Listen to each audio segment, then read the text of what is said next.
right. We are calling it to order. Sorry, a couple minutes late. This meeting, board meeting of April 25th, 2023. And we will now do our roll call. Student Trustee Garcia Bustamante. Here. Student Trustee Dana. Here. Trustee Rosenbaum is absent tonight. Sorry. Trustee Khan. Here. Trustee Hopwood. Here. Vice President Boyd. Here. President Davidson. Here. Superintendent Wells. Here. All right. We will now do the reading of the AUSD mission and vision statement and meeting norms, please.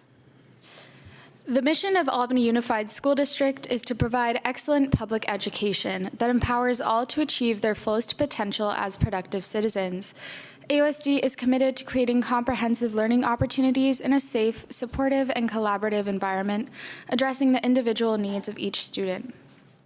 Meeting norms maintain a focus on what is best for our students, ensure a safe environment for all views to be expressed, treating each other, staff, and the public respectfully, endeavor to find common solutions to issues through collaboration without sacrificing one's belief in what is best for students, make a commitment to effective deliberation, each one listening with an open mind, while others are allowed to express their own points of view, even if one disagrees. All right, we will now do the Pledge of Allegiance. Please stand if you would like. I pledge allegiance to the flag of the United States of America and to the republic for which it stands, one nation, under God, indivisible, with liberty and justice for all. All right. There was no action taken in closed session, and we will now take a motion for the approval of the agenda. Okay, I'll move that we approve the agenda for tonight. I'll second that. All right, all in favor? Aye. Passes unanimously. And we will now take public comment for items not on the agenda. If you are here in person, please approach the podium and then make sure that you fill out a speaker card. You can do it after is fine. And if you are online, please raise your hand and I will give you the ability to speak. We have our 2-minute timer that's up there and here. Sorry, it's not more visible. And go right ahead. Hello, I'm Piper Lemons. This is Lloyd Durr. We are here on behalf of the Marin School neighborhood. We would like to follow up on the lighting situation from a few weeks back. First, we just want to thank you for making changes to the illumination. It's a noticeable difference. Second, we recognize the priorities to get the construction done is of utmost importance, and there's a lot of details going into the work, so it's looking good. However, many of others living nearby the school have expressed concerns recently with the lighting despite the changes. So we now have 14 homes who have really collectively come together and are looking for a way for us to find a solution that's cost-effective, relatively straightforward, and we had thought that it might be possible to create some sort of task force that would allow us to work at finding some sort of, solution that's going to be fairly cost-effective and easy, with the help of 1 to 2 volunteers, somebody possibly from the board who could work with us to figure that out together. We know it's not going to be an immediate solve right now, but I do think that there are ways in which we could make subtle changes to just the upper levels that are going to be not necessarily changing the lights themselves, but maybe the way in which the lighting is directed outward to the neighbors facing all of the homes on the other side of Curtis. That's all. Just wanted to raise that as a possibility. Thank you for the feedback. And let me just kind of check for my own understanding so I know how to huddle my staff up. The last 2 light adjustments we made have been a significant improvement, but it's still not good enough yet. And so we're going to continue to look into it and maybe meet with a group of folks at night, 9, 10 o'clock, and see what the problem is. Because we were like, oh, we assumed it was fixed. Yes. It was just significantly improved and then improved a little more, but still too bright is what I'm hearing. Yes, okay. Exactly, yeah. Okay, thanks for that. Yeah. So staff will circle back. Thank you so much. Okay, thank you. All right. And I'm going to assume your name is the first one on here, and we have your email address. Yes. So Piper Lemons. Okay, great. Thank you so much for that. And seeing no other public comment here or online, we're going to go ahead and close that. And we are going to move on to our spotlight on Ocean View. Tonight we have our special spotlight. I hear it's a doozy. I made sure I didn't peek at it before they get ready to display it, but we have our very own principal from Ocean View, Ana Delgado. Yes, hi everyone. I'm Ana Delgado. Nice to meet all of you if I haven't met you before. Before I play our little video, over the past few years, our world, the community of Albany, and Ocean View have had some major transitions. The pandemic, the moving of schools for rebuild, the moving back, the changing of principals, all of these things created some instability that was very palpable at the start of the 2022-23 school year. Thankfully, our Ocean View students, parents, teachers, the whole community is extremely resilient, and when we're met with any challenge, we just take it on full force. So this year, we have made it a top priority to bring traditions and joy back into our school by way of connecting to our community. With the help of our PTA, the amazing PTA president that we have, Rebecca Springer, who actually put this video together, and with the support of our teachers, Ocean View has spent this year learning in class, and more importantly, we have been connecting with each other outside of school. From the Fall Festival to Sandcastle building, from learning about recycling to enjoying a dance party with bubbles, Ocean View students and staff are all in on connecting to our community.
It might seem crazy what I'm about to say.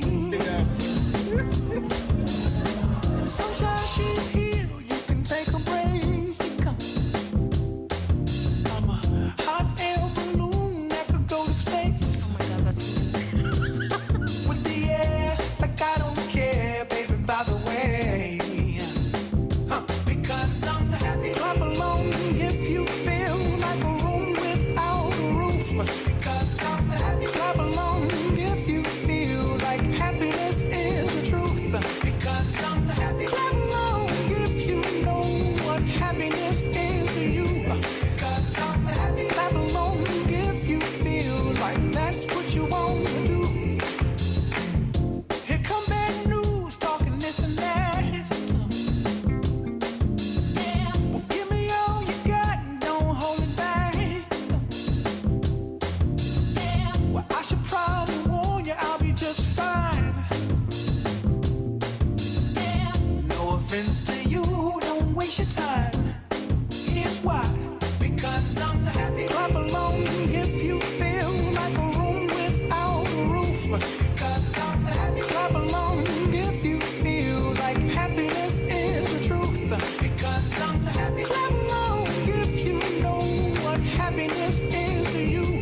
Because I'm happy. Clap along if you feel like that's what you want to do. Bring me down, can't none bring me down. Your love is too high, bring me down, can't none bring me down. I said, bring me down, can't none bring me down. Your love is too high, bring me down, can't none bring me down. I said, cause I'm happy. Clap along if you feel like a room without a roof. Cause I'm happy. Clap along if you feel like happiness is the truth. Because I'm happy. Clap along if you know what happiness is to you. Because I'm happy. Clap along if you feel like that's what you want to do. Because I'm happy. Clap along if you feel like a room without a roof. Because I'm happy. Clap along if you feel like happiness is the truth. Because I'm happy. Clap along if you know what happiness is to you. Because I'm happy. Clap along if you feel like that's what you want to do. Bring me down, can't none bring me down. Your love is too high, bring me down, can't none bring me down. I said, cause I'm happy. Clap along if you feel like a room without a roof. Cause I'm happy. Clap along if you feel like happiness is the truth. Because I'm happy. Clap along if you know what happiness is to you. Clap along if you feel like that's what you want to do. 5 hops this time. Right foot, let's stop. Left foot, let's stop. Right foot again. Left foot again. Right foot, let's stop. Left foot, let's stop. Freeze! Everybody clap your hands. Come on, y'all.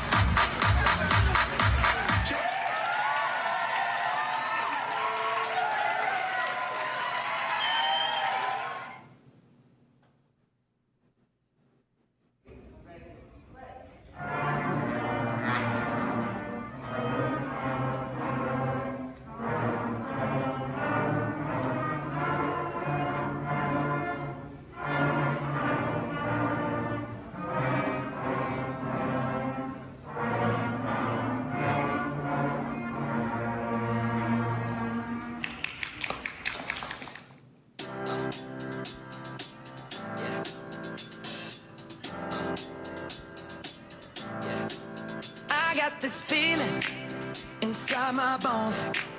It goes electric wavy when I turn it on. Off from my city, off from my home. We're flying up, no ceiling when we in our zone. I got that sunshine in my pocket, got that good soul in my feet. I feel that hot blood in my body when it drops. Ooh, I can't take my eyes off of it, moving so phenomenally. You're more like the way we rock it, so don't stop. And under the lights, when everything goes, nowhere to hide when I'm getting you close. When we move, well, you already know. So just imagine. Nothing I can see but you when you dance, dance, dance. Feel good, good creeping up on you. So just dance, dance, dance. Come on. All those things I shouldn't do, but you dance, dance, dance. And ain't nobody leaving soon, so keep dancing. I can't stop the feeling. So just dance, dance, dance.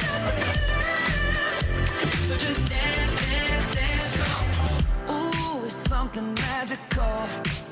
It's in the air, it's in my blood, it's rushing on. I don't need no reason, don't need control. I fly so high, no ceiling when I'm in my zone. Cause I got that sunshine in my pocket, got that good soul in my feet. I feel that hot blood in my body when it drops. Ooh, I can't take my eyes off of it, moving so phenomenally. You're more like the way we rock it, so don't stop.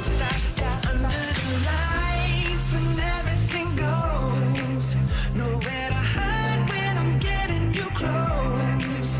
When we move, well, you already know. So just imagine.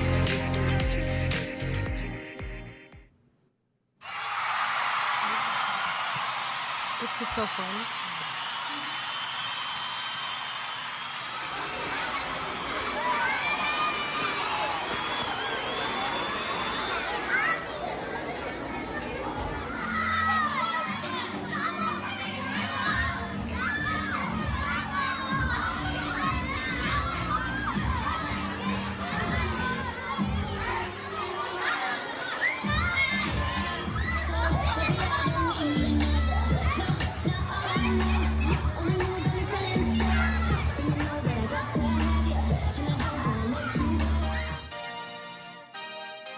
And you can dance for inspiration. Come on. I'm waiting.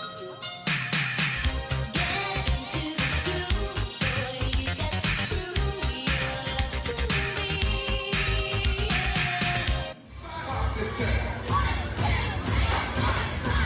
Right foot, let's stop. Left foot, let's stop. Right foot again. Left foot again. Right foot, let's stop. Left foot, let's stop. Freeze. Cha-cha. Turn it up.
So, as you can see, we've had a lot of fun this year, and the fun never stops at our school. So, we still have a field day coming up, promotion's going to be here soon, and, many other kind of end of year activities. So, And it's nice to get a little sneak peek of what the kids do for fun all day. Well, in addition to all the learning that they do. Exactly. Awesome. Just do a big water clap around. Thank you. All right. We are now going to have. Sorry, I turned that off. We now have our recognitions.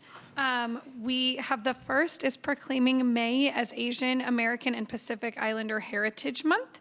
And I think we have two readers in our virtual audience. Oh, and in person. Oh, great. Yay. I was looking for their name and thinking, it's not here. So you are Wade?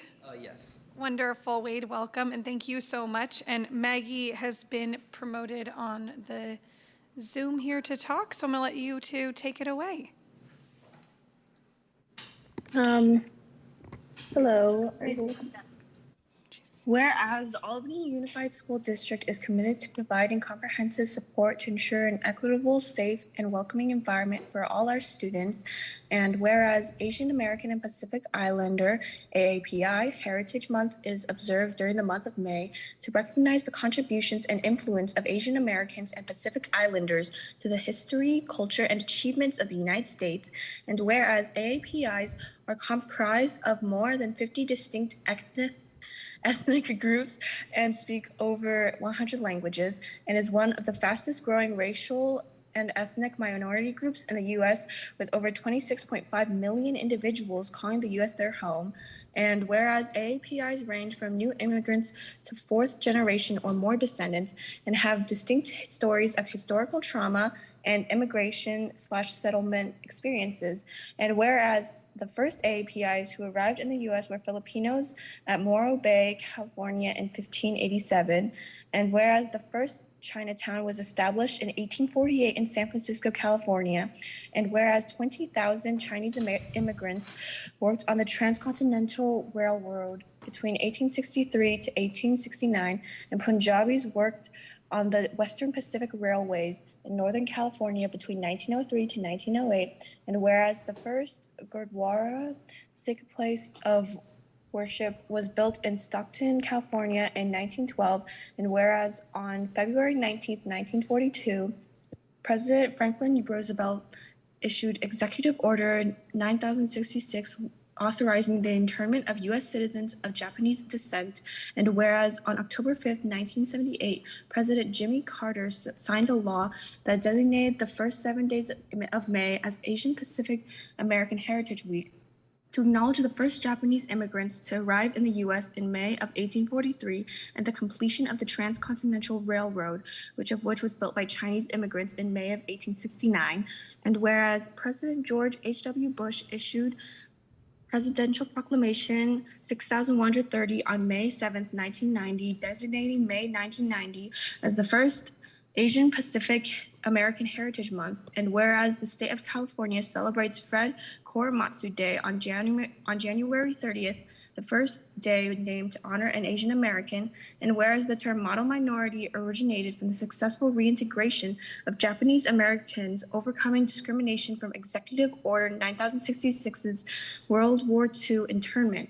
However, the stereotype is problematic because it perpetrates the invisibility of AAPIs who are not successful and pits racial groups against one another.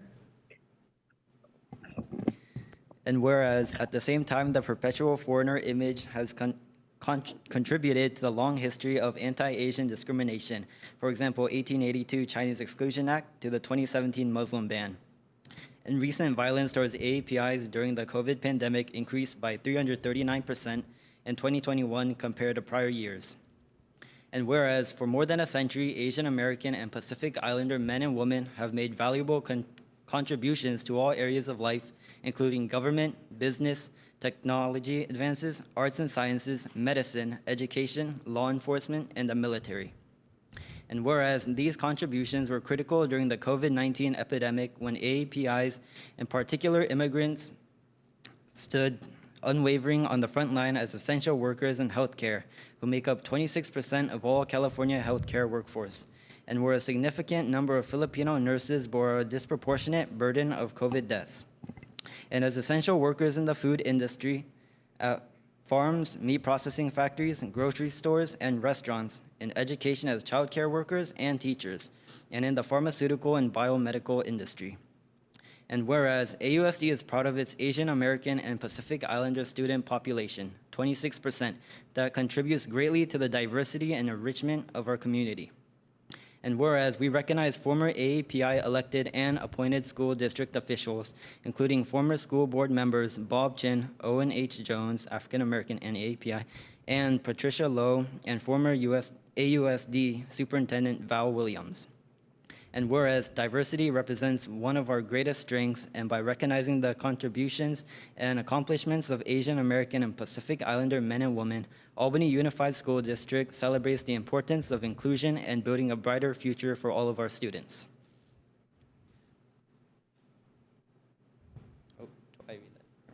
Therefore, be it resolved that the Albany School District Board of Education proclaims the month of May as Asian American and Pacific Islander Heritage Month and encourages all district schools to commemorate this occasion with appropriate instructional activities.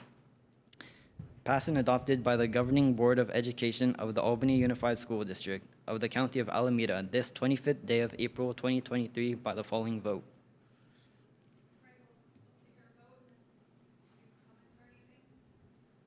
Unless anyone has any questions before we vote.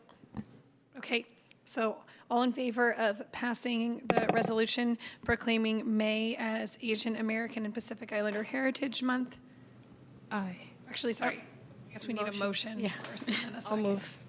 I'll move to adopt resolution 2022-2330. And I can second. Okay, now we can vote in favor.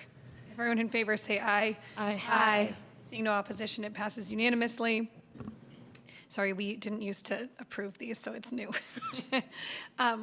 Thank you so much. Does anyone else want to speak first and appreciate her? I'll just say a huge thank you to Maggie, who's a superstar volunteer, especially at Ocean View, even though she's at the high school now, as well as Wade, for coming out here on such short notice and beautifully sharing part of our, just what makes our community so diverse and wonderful in Albany. Just thank you both so much. And also it's just wonderful to see our district, continue to uplift our communities and all that we all do to make us wonderful. So,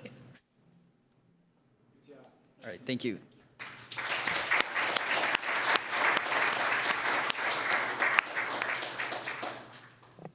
Well, super appreciation for you both getting up there and doing that, and that we are honoring all of these amazing things. Next up, we have another resolution proclaiming May as Mental Health Awareness Month. And we have Sammy Destin coming up to present this one.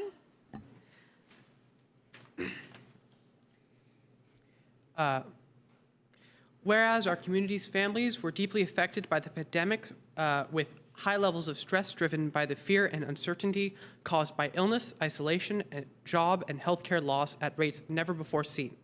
And whereas the trauma of the pandemic layered upon concerns about, among other things, food and housing insecurities, gun violence, climate change, political polarization, racism, transphobia, bigotry of all kinds, deportation and armed conflict, and human rights violations around the world. And whereas children and families continue to deal with the long overdue societal reckoning with police violence against Black people, a spike in anti-Asian and anti-Semitic hate crimes, and significant higher than average death rates linked to COVID-19 among Latinx, Black, and Native American communities. And whereas the Center for Disease Control and Prevention, the CDC, has reported that more than 20% of youth have a diagnosed mental health disorder in the United States. And the National Institute of Mental Health reported that an estimated 49.5% of U.S. adolescents aged 13 to 18 has experienced a mental health disorder of some kind at some point. And whereas the average age of early signs of mental illness is 14 when most students are entering high school. And whereas the U.S. Department of Education reported that only 40% of students with emotional behavioral, and mental health disorders graduate from high school, compared to the national average of 76%.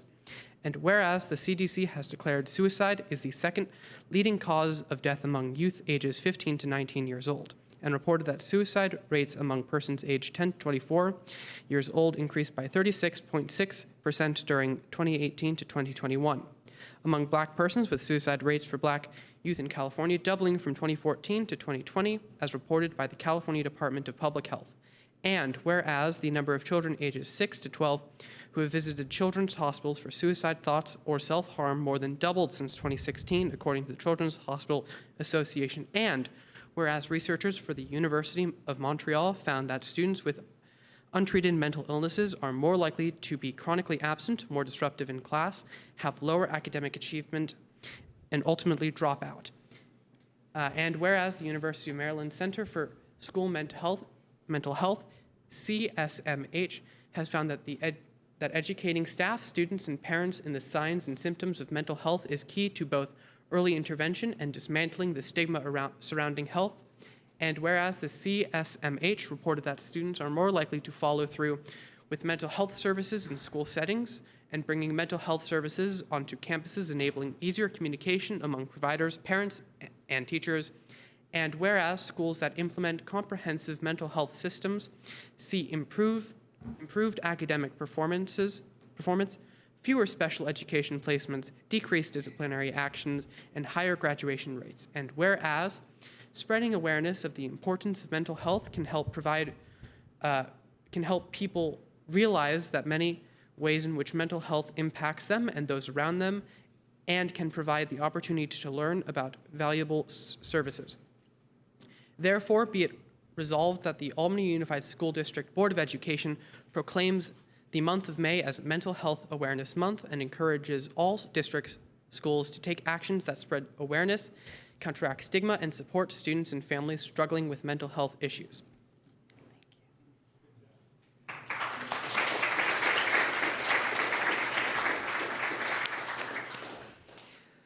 We are so lucky to have so many amazing students in our district who will get up and do this. It is impressive and really appreciated.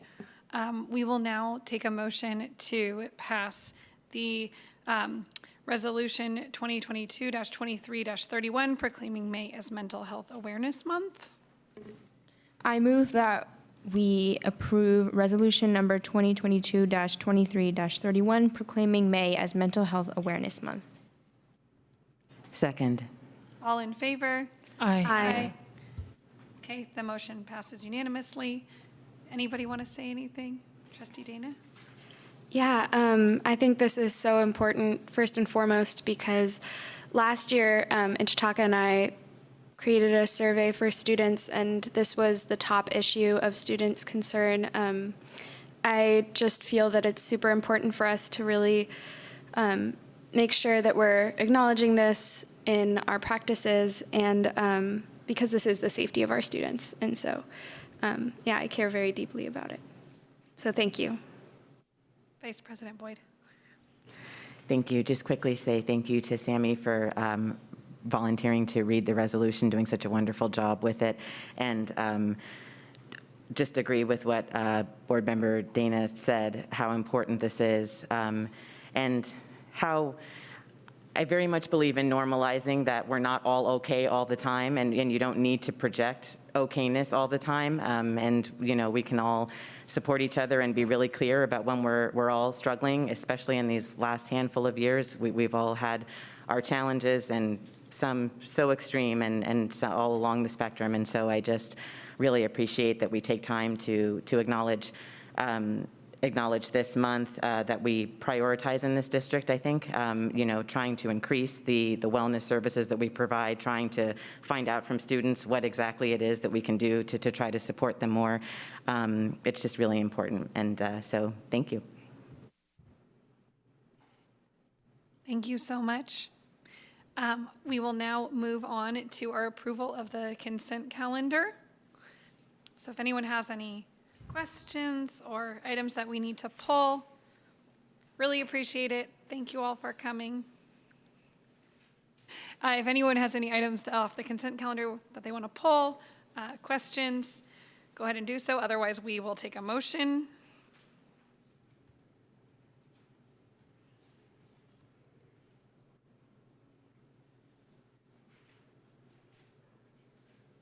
You can go. I was just looking at something. I'll make a motion to approve the consent calendar. Second. Okay, all in favor?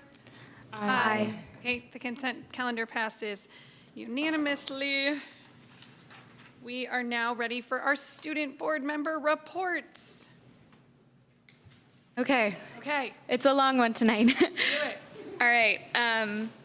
So first, we'd like to just do our job as representatives of leadership and say that leadership students have been working really hard on planning prom, which is just around the corner. So it will be held at Hotel Nico, which is in San Francisco, on May 20th from 7 p.m. to 10 p.m. And tickets this year are $90. And this week, AHS seniors have priority for ticket sales.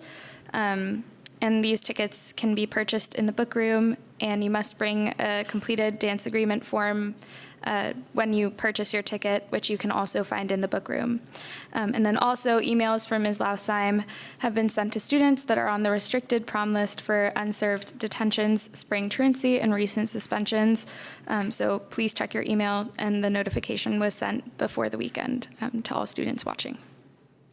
And then just some more news from Albany High. The Albany High Dance Department Spring Dance Concert, Into the Wild, is this Thursday from 7 p.m. On Thursday at 7 p.m. and then from Friday it's 6 p.m. and 8:15 p.m. So there's two show times. The tickets are $5 for students and staff, and they're on sale in the atrium during lunch or online using the QR code that are posted around the flyers of the school. And Conexión Latina is hosting the annual Latino graduation on Friday, May 12th, 2023 at 6 p.m. in the AHS Little Theater. So we really hope you come show out to that event. And then just more news from Albany High. 11th grade post-secondary family night will be this Wednesday. That's the 26th from 7 p.m. to 8:30 p.m. The director of College Place will be the guest speaker, and they're going to review options and what you need to be doing this summer to be ready for senior year.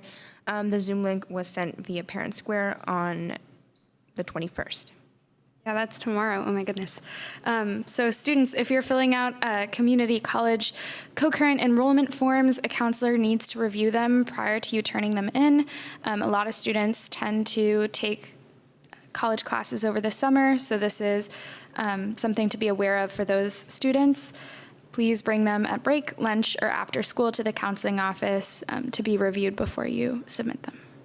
And then lastly, over at AMS, this week students are taking the SBAC test, and the open house will be this Thursday from 6:30 to 7:30 p.m. And that's all for us tonight. Thank you. Well, thank you. Hotel Nico sounds very fancy. I hope everyone has a really fun time at prom. We will promise that the board will not come crash the prom. We won't? Oh, maybe we will. Maybe we should have that as an agenda item. We don't keep these light. They're just too serious. I'm sorry, you guys. We are now ready for our long-awaited, highly anticipated, district-wide facility utilization report. This report will be facilitated by our very own CBO, Jackie Kim. Sorry, can I add something? I just want to really appreciate Jackie Kim, because the other night at a meeting, she told me what time she started work. And we were in the meeting until like 8:15, and she started before most of us wake up by a lot. So when we ask for these things, I really don't take it lightly that we're asking a person to do this job, not an entire department. And so I really appreciate that we are getting to see this tonight, and thank you for all your work on it. And thank you to everyone else who participated. I want to elaborate, because you put something out there, but you didn't finish it. Jackie Kim started work 3:30 a.m. in the morning. Thank you. Thank you so much. Okay, so let's see what we can do here. Okay. So at September 27, 2022 board meeting, the board approved the district's goals and objectives for 22-23 school year. And one of the goals for the board is to get understanding how we use our spaces, especially now that we are coming out of our temporary housing and we have almost completed our last project with our bond money. So yay, and huge thanks to our Albany community for making this happen. Okay, and we also like to thank our principals this evening that they have provided very well thoughtful plans for their site, and they are here to present their site plans. And we will take the questions at the end, and I will turn this over to our principal, Mr. McNally.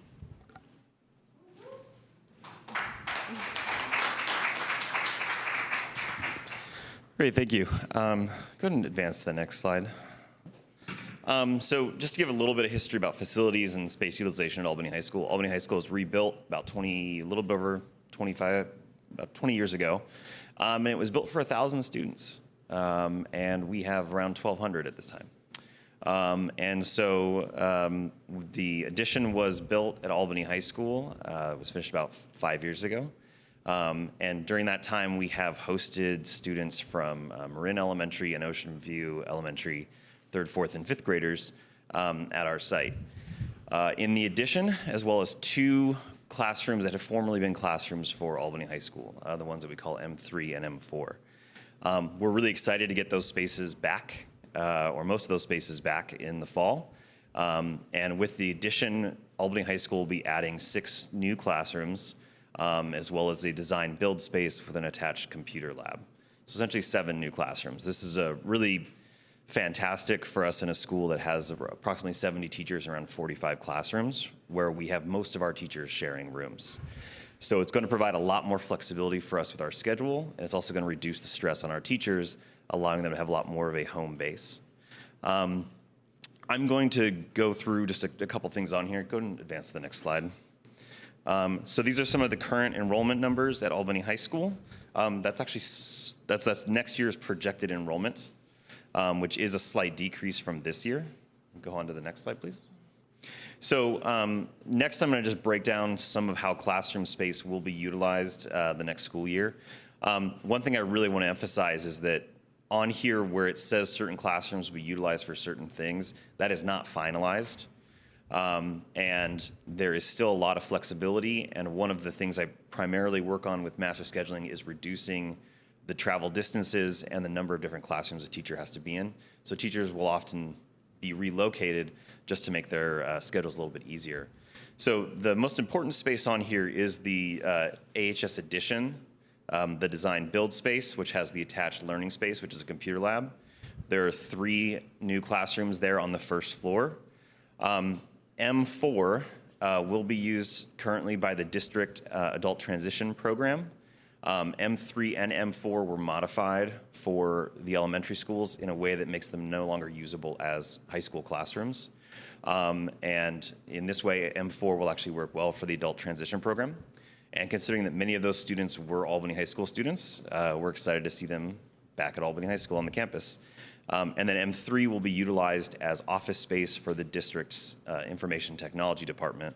That room was modified to the point where it cannot be used in its current form as a classroom and is better suited to that kind of office space. Go ahead and advance to the next slide. So then focusing on the second floor of the AHS addition, the 3 classrooms there will be used spread between possibly different departments. But really the emphasis is on trying to give teachers, again, more of a home base. The rest of the classrooms on this diagram mostly are matching their current usage, so I'm not going to go through them one by one. And then if you want to go to the next slide. So the 3rd floor at AHS, the addition does not have a 3rd floor, so this is not being modified from current usage. And I believe, you want to go on to the next one? I think that's the last one for the high school. Yeah. And I'm going to go ahead and turn it over to Mr. Mapes.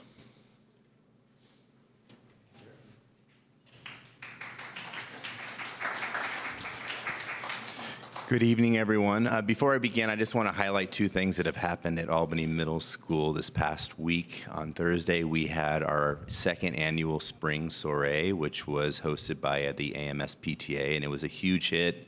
About 2/3, if not more, of our students attended, and there was a large number of parents volunteering. And I just want to think that's part of what makes Albany Middle School so special is the community that comes together on a daily basis. The other is I want to do a shout out to our Science Olympiad team.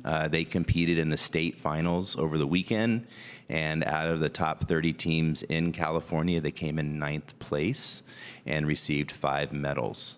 So good for our student scholars and competing and representing Albany Middle and Albany Unified. Yes. So I have to say this year it's been a pleasure working at Albany Middle as the new principal. Deb Brill set really good foundation and her leadership. I have really enjoyed working with Melissa and Mr. Reed as the admin team from Marin. And I am also excited to be getting the annex back for Albany Middle School, I have to say. Yay.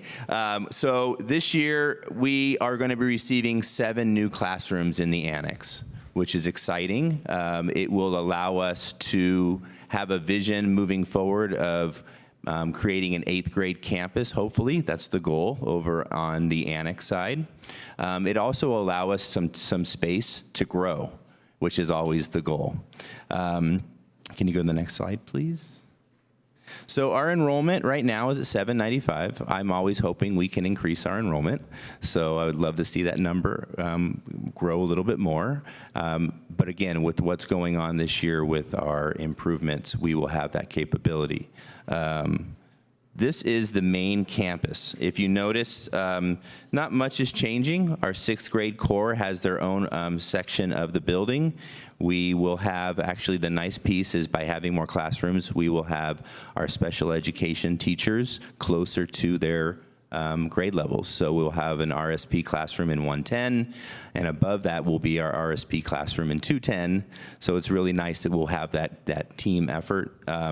If you notice, we actually this year created a gender neutral locker room. So we have 10 individual changing rooms for our students who do not feel comfortable changing in our current boys and girls locker rooms, and it's been very successful. And so I want to thank the school board and Scott Jaffe and Dr. Wells in making that happen this year. That was an important improvement. We are also looking to move the wellness center, which is called our S3 room, downstairs, and actually include next door to that our safe and inclusive schools and restorative justice coordinator room to try to create an area for students that they have different places and different people that they can go to and really create a safe environment. And it's also will be closer for our students coming from the annex and also closer to the main office so we can really work as a leadership team. Next slide, please. Okay, this is not changing much. Our Spanish teacher who was in the portables that we've had on our parking lot for many years. I used to work at Albany Middle School as a teacher, and I can remember when I could park my car on the parking lot, so it'll be nice to get that back. Those 4 portables will be going away. So our 7th grade Spanish teacher who is currently in one of those portables will be going to room 201, and will be next door to our French and Mandarin teacher. Next slide, please. So this is the big changes. So right now, we will be sharing, the annex will be used in a number of ways. Drama, of course, will stay over in the annex, Miss Penny. We are also going to bring over our 2 8th grade math teachers who are currently in the portables, along with our science teachers and choir. And the goal is really to make it our 8th grade campus, but also reduce the amount of movement that happens at Albany Middle School and the movement that goes up to Albany High School. We love working with Albany High and collaborating, but I also would like to limit the amount of movement of our students up there on a daily basis. So that is the big change. We have a lot of exciting opportunities that I will be working close with Dr. Wells and his team and Scott Jaffe on what we can do with the outside area. Unfortunately, we're losing the little play structure. I think that's going to Cornell. The kids were sad about not being able to go onto that play structure. But it's going to give us a lot of opportunities for outdoor learning, too, in a safe and secure area because it will be locked. And so students will have movement. And really, if it's an 8th grade campus, the students will only have to go over to the main side for PE. If they take art, maybe if they take Mandarin or French. So it's really going to limit, and lunchtime, so it's really going to limit the amount of time the 8th graders have to go to the other side. Next slide, please. And this is pretty much what we've had in the past. We have the computer lab still is upstairs. We have our core teachers up top on the 2nd floor, and we're going to add our special education teacher to that floor. So that teacher will also be very close to all of our core subjects and really work as a unit to provide the best educational opportunities for our students. So that's where we are. And so thank you to Dr. Wells and the cabinet for making this happen, along with the staff at Albany Middle School. I really do appreciate it. Thank you.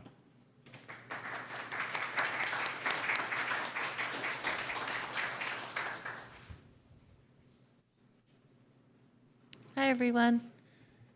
Liz Reimuller, principal of Cornell. So we have some changes at Cornell, and we're going to be moving, a couple of our classes are going to move to other sites, specifically to Marin. That would be the full inclusion class, or what was called our SDC, but had full inclusion students, and also one of our kindergarten classrooms. We will be having childcare on Cornell. We will have ACC, Pines Childcare, and ELOP Childcare in addition to Chinese school. Next slide. These are our numbers. We're actually going down a little bit next year from 572, where we are right now. We have 23 classes now. We'll be going down to 22. We will have the same number of classes as Marin, and just one less than Ocean View.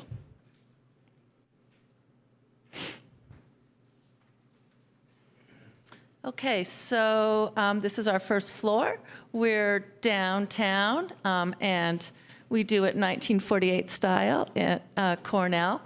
We love our vintage site, and we are close to get lovely coffees and things like that. We have buildings on Solano, and those are, as you know, the enrollment center. And then the site itself has 10 portables, which will remain. We have a newly remodeled yard, and phase 2 is happening this summer with a new structure and more handball courts, and a whirligig coming from Ocean View Marin AMS Annex. So as you can see, we will have 3 kindergarten classrooms in what we call the kindergarten hallway. We will maintain our child care room with a small, what used to be called the kindergarten yard. And we will have our resource room will move into our resource program will move into a larger room. ELOP will be in room 7. We will still have speech and therapy and OT therapy. Next slide. Upstairs will stay mostly the same, except for the annex, where we have a couple of changes. We will have a counseling. Of course, all of our intervention will still be there. I'm really happy to announce that we will be having a space for our science teachers. They do not have room for prep space, so we will be gaining some workspace for teachers, particularly science, which is going to be great. We will have individual counseling upstairs.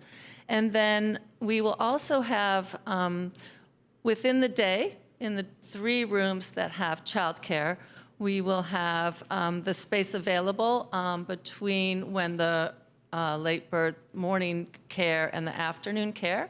And we're really looking forward to having access to those rooms. We are going to start a 3S tradition of a student success space at Cornell, and that will be staffed by our currently called school community coordinator, but we're changing that name to student wellness coordinator so we can just align with AMS. And we will also be using the other sites for the other rooms during the day for test administration and I'm forgetting the last one. So it will come to me when I walk over there and I'm no longer up here. Anyway, so that's going to give us more work room for teachers, which has been a challenge given the number of students and teachers on our site. Thank you.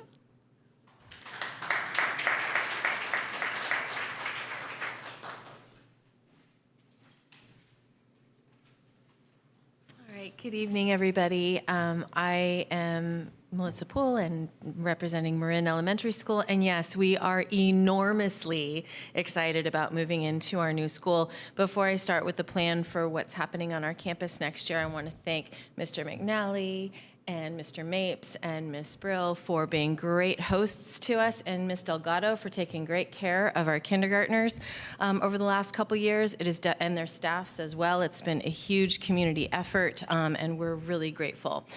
So yeah, we're super psyched about moving into our new school.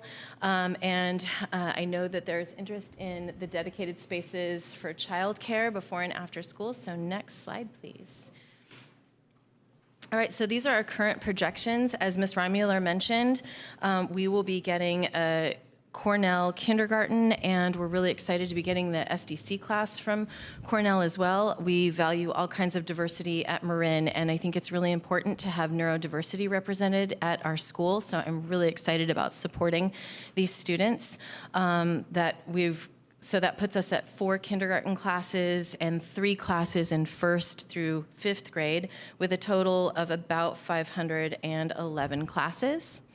Or that'd be a lot, not that many classes. Students, sorry, thank you. Next slide. All right, so here's our first floor plan of our brand new building. As you can see, we've got our youngest learners on the first floor. On the south side of campus, we start with our 2 kindergarten classes on the far end with another 2 in the Santa Fe building. We're also getting 2 TK classes. That's going to be our younger learner nook, sort of. Our play structure that's in the upper right-hand corner there, that's always been there, is going to be getting a facelift over the summer, thanks to some help from Director Jaffe and his crew. So that's going to happen, and we're looking forward to keeping a separate space for those kiddos there. On the first floor of the Marin building, we'll have our SDC class. The reason it's located there is the proximity to the bathrooms, and our Tupelo classroom as well. Tupelo will have overflow space in the multi-purpose room, and our lunch shelter, our lunch canopy as it's listed in the map, will be another nice place for the kids to gather and do activities and hang out before and after school. And then we've got our 3 first grade and 3 second grade classes on the rest of the building. Next slide, please. So upstairs, starting in the Santa Fe building over there, we've got our 3rd graders.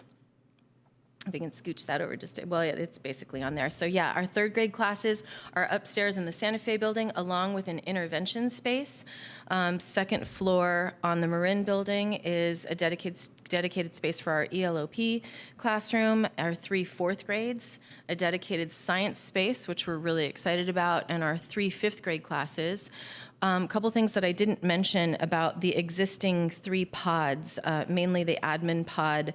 There's a couple of different offices in that space. We've got an intervention space that was going to be allocated for intervention that is now going to be used for mental health support. As you know, we've seen an increasing need for mental health interns and support, and I'm really happy to be providing that space to folks who work with our students in need. As you can see from the plan in the, well, I don't know if you can see that. I can see that because I've been looking at these plans for 2 years, but maybe y'all can't. In between each classroom, or in between every 2 classrooms, there's a little rectangle. That's a breakout room that those 2 classrooms share. That's another space for folks to use for, all kinds of support, quick check-ins, intervention, whatever needs to be provided, separate setting, all those kinds of pieces. And going back to the admin pod, there's also a school psychologist dedicated space that will not have to be shared next year. Thank goodness. We're elated to have more space and time available for our school psychologist who does such important work for us. And then, our special ed classroom will be over across the way in the library pod. That's for our resource program. And again, I imagine a lot of the services provided to students with IEPs will be delivered either in that special ed classroom or in those breakout spaces in between the classrooms. So we're really excited to see it all happen next year. And Ms. Delgado, you're up.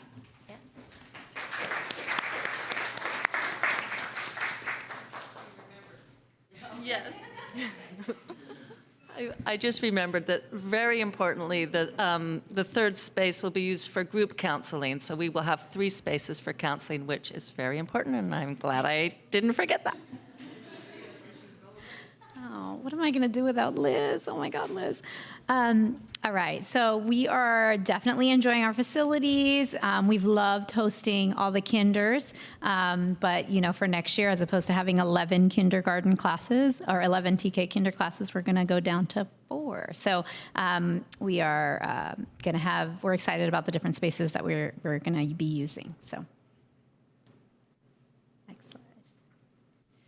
So this is our projected enrollment. We will maintain 2 TK classrooms.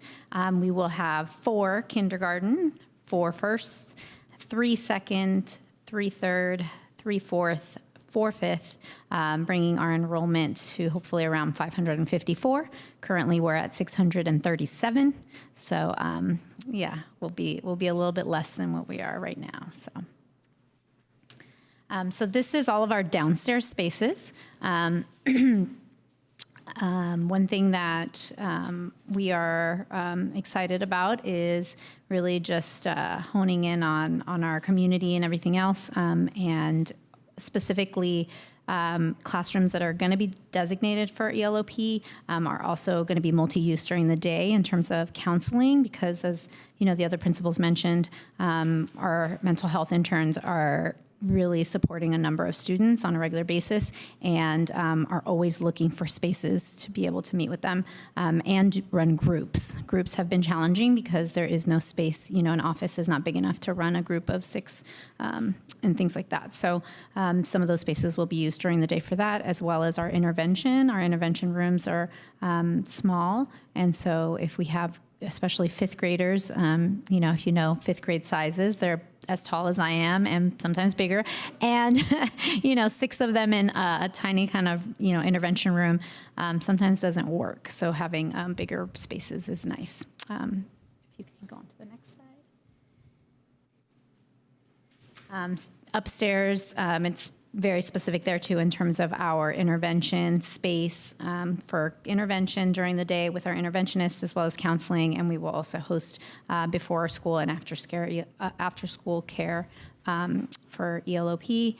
And we also will have our science in a classroom, which has been extremely beneficial to have them have their own space and the opportunity to be able to prepare materials. Okay, thank you. So this is the last site that we have, Albany.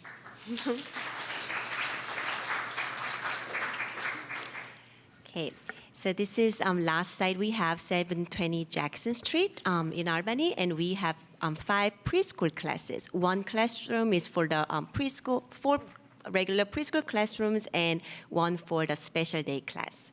And this is how we utilize the space, and there won't be any changes planned. So this is how we want to use, and this is it. And that concludes the facilities utilization plan. Thank you, Dr. Wells. Okay, so we are now ready for board questions. I see we have some conferring and things. If anyone's ready to jump in with questions, I think some of this ties right into the fact that we're going to later start our discussion on the district office moving back to Albany.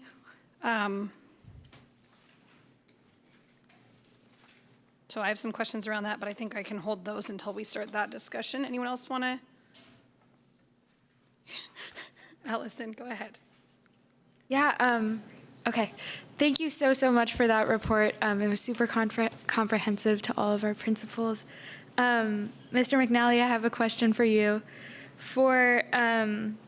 Because we're getting this new space that we previously didn't have within the annex, would teachers still have to live on carts or share classrooms despite like us gaining extra space? I remember you saying something like 70 teachers and then 40-something classrooms, and then we're adding 6, so that's like 50 classrooms. So are teachers like still gonna have to share? What's the situation? Yeah. So just to make a point, so I've worked really hard with the scheduling, and it's a very key part of the scheduling at Albany High School is minimizing the amount of travel time or the number of times our teachers have to travel.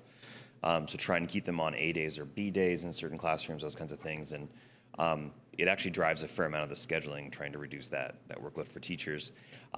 This change will alleviate most, but not all of those room sharing situations. Especially when you take into consideration part-time teachers and those kinds of things. But it won't completely eliminate that challenge, but it will make things much, much easier as far as reducing the stress levels for teachers, which will also make it easier to build schedules for students because there will be less inflexibility in the schedule because of teacher scheduling needs. So overall, it will reduce the amount of room sharing for teachers, but it will not have it go to 0. Yeah, thanks so much. That was a primary concern of mine just because I see teachers, with their carts and yeah, thank you. Any other? You ready, Trustee Khan? It's hard trying to figure out which one should be for this and which should be for the later item, but I had a quick question, Jackie, on the Albany Children's Center. You mentioned there's 5 classroom spaces, but on the map I see classroom 9 and classroom 12. Is there a reason why those are being left empty?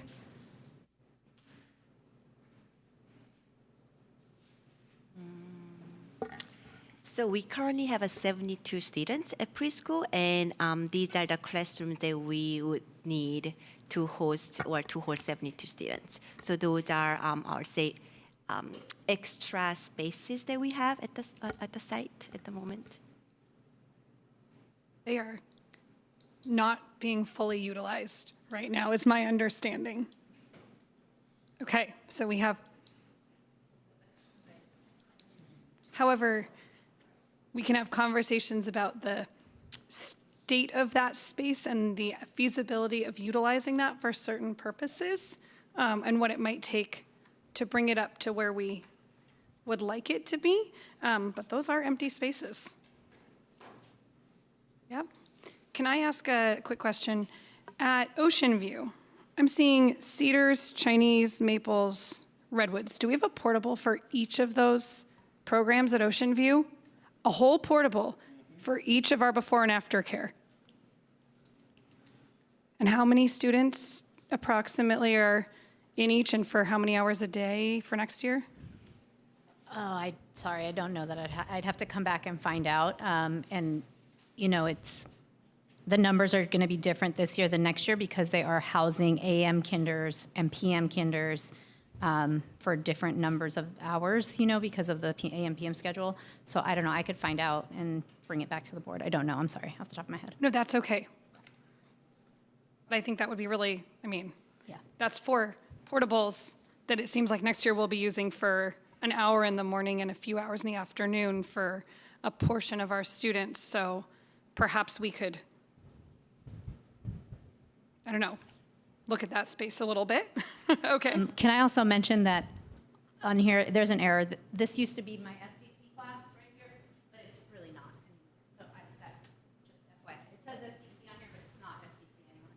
Oh, the little. Yeah, the little tiny one. Well, we can't see that anyways, so it's okay. We're just going to look at the big ones. Just in case, that was confusing. You're really thinking that we have amazing eyesight. Okay, so and then that's great for Ocean View. Anyone else want to have more?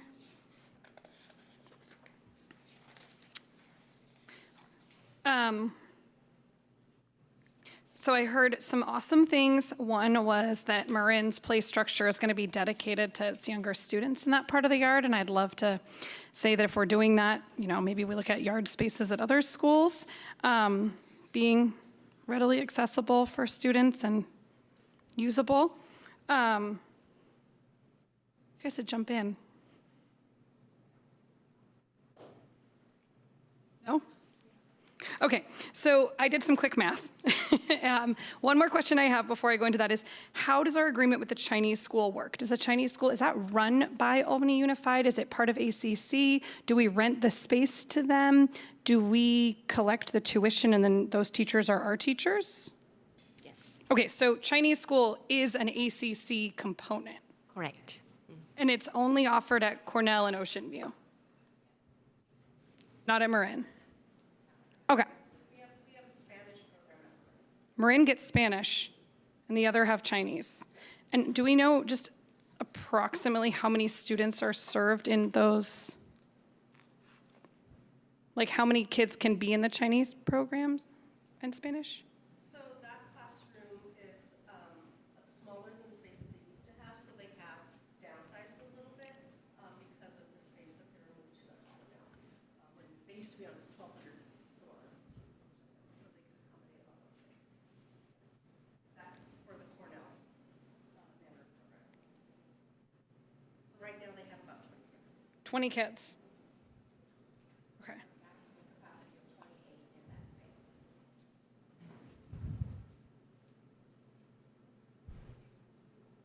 Okay. Okay, so when I do this quick math, what I come up with is that at AMS, for the whole site, we have about 116 square feet per student of indoor building space. I know not all that is classroom space, so it's a little bit tricky, but these are just kind of general numbers to put out there. In the annex, it looks like it's like 72 square feet per student, and I took a little off because it looks like some will be district offices. At Cornell, we have 86 square feet of indoor space per student. Marin is 87 square feet per student, and Ocean View is 101 square feet per student. So I just, of indoor space, so that's not including the outdoor, which we could do too. And I think that's just kind of a good, helpful reference, but I'd also like us to just keep in mind that at Cornell, we have 1, 2, 3, 4, 5, 6 like real portable portables and 4 that are more permanent portables, and 2 at least of those, as far as I know, don't have running water. Are we still in that situation? Okay, so we still have some classrooms that have no running water in them.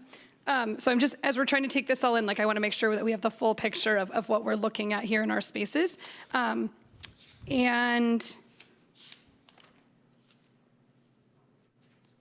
Okay, last, can I just ask, is choir a full-time AMS?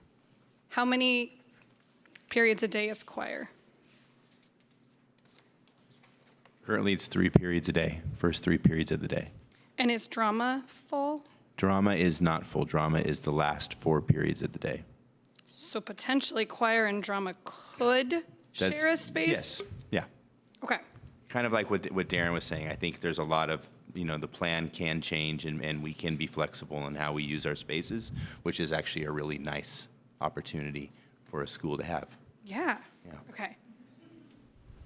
I have a general question. Is the scale, all of these diagrams, are they all to the same scale? Does anybody? Remember Director Jaffe maybe might know. Well, scale, not really sure. I'm looking because for it, this but is I the can't see one. architect. Yeah. Sorry. This is from the architect that we Yeah. received, so the scale I am not 100% sure. But looks like the classroom size are about the same, looking at the squares and Yeah. rectangles. I was trying to figure out whether if something looks bigger, whether it actually is bigger than a room at a different size. I've done a and there's study on no all of this, scale. and I can give you those numbers later because I've pulled all the measurements of square footage of all of our classrooms at our schools, as our elementary school sites. And we could get it for the middle schools, but they're in the plans online, and I measured at Cornell, and so it's, you know, there's other things to be considered too in all of that, like how the classrooms are set up and designed. Like in the Cornell classrooms, they've got these giant closet things in the middle that take up, they're good for storage, but they take up a lot of teaching space. And, you know, do that. But at Ocean View or Marin, we've designed 21st century schools that have kind of thought that out differently. So Okay, great. we can totally, I mean, we could work on getting that to all of us. And I have one question for Principal McNally. So current room M4, so you said that it had been repurposed and is now not suitable as a classroom. Could you just tell me a little bit more? I know that they've had bathrooms built in M4, or at least a bathroom. Can you explain a bit, describe that room a little bit for me so I have a better understanding? Yeah, as a requirement for elementary school students to use that space, it was modified with 2 bathrooms added. And because of that, the square footage of usable space in that room is no longer appropriate for like a typical 25, 30 student high school class.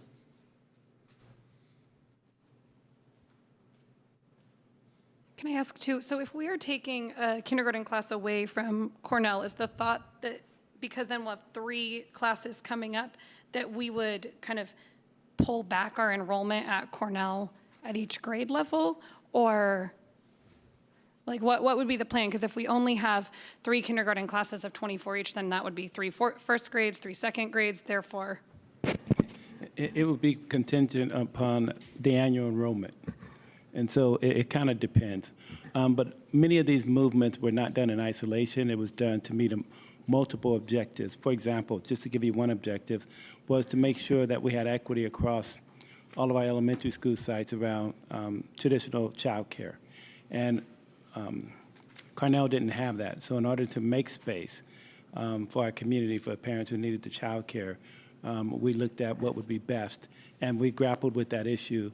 How would we do the roll-ups? And the roll-ups would be contingent upon the projection and then the real numbers that we get in the fall.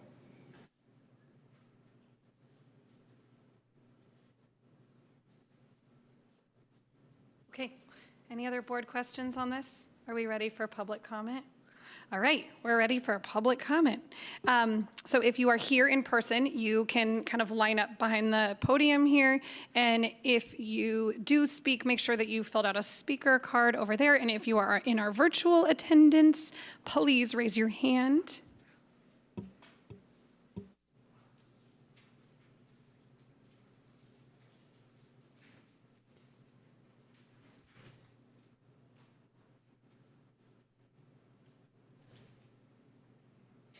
All right, go ahead for your 2 minutes.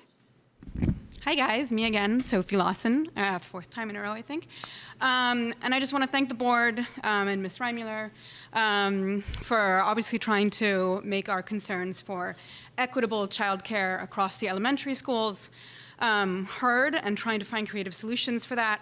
I did, however, have a question maybe for Ms. Reimuller. I saw the ELO program and the Pines program, but is there just a regular before and after care program at Cornell? I didn't see it on the plan. That's pretty much my main question. Obviously, I have a lot of additional ones, but that's the one that I really want answered right now. Is there an adequate before and after care program beyond kindergarten, beyond the ELO program at Cornell? Obviously, we've seen a little bit of inequity with space sizes, and thank you, Ms. Davidson, for really pushing that point right now. But wanting to make sure that we do have an equity plan in place for Cornell families. I know that we've got space constraints, but hopefully we're working towards making that a little bit better. I'm good. I could talk for a lot longer, but I'm just going to cut it there. Sure. I'm not sure I understand your question when you say traditional before and after care. Well, so like the YMCA program right now that has a before and after care that is not specifically for kindergartners or for the ELO, the incoming ELO program. So the childcare that will be in what is now the Pines Room, which is just kindergartners because of our AM, PM kindergarten, that will be what you're terming a traditional childcare. So it will have before and after care. So will ELOP and so will Chinese school. All three will have before and after care. Do we know how many students will be served by these programs? I only have estimates, and I don't know if we're going with estimates right now, because they were numbers I heard a month or so ago. So that would probably be a question for Assistant Superintendent Shin. We have not yet determined that, but we will be accepting enrollment packets, and we will be reconfiguring the number of students as well as the grade spans that the Mandarin program as well as the Pines program will be serving, and then determine our capacity based on the number of applications. So having all three of those programs on site, we believe will expand our current capacity, and we will be able to provide services to much more students than we are currently providing services to. So just to clarify, is Pine still going to exist as its own separate kindergarten class? It'll be merged with before and after. Okay. Yes. All in that one room that's currently being used for only kindergartners. As well as our Mandarin program. So we will, again, find a way to provide service to all K through fifth grade, Cornell goes to fifth grade, students.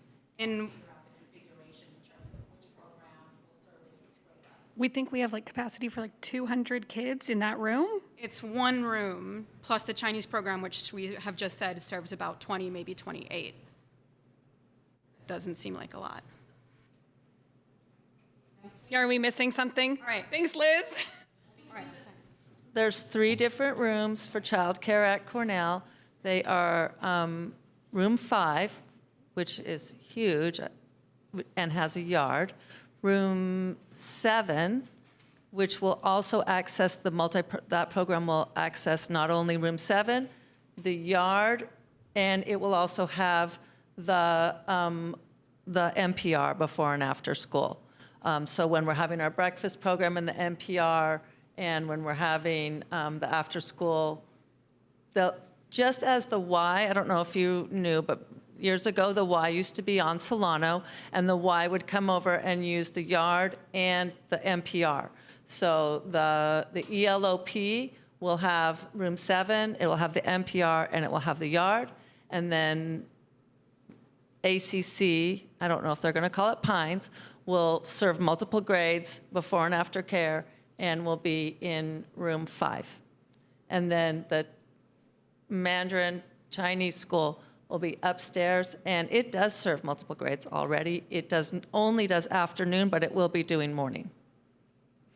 But it only holds room for 28 students. I am not sure what the plan is for the numbers in Chinese school. Melissa, could we ask, what is your enrollment in Tupelo right now?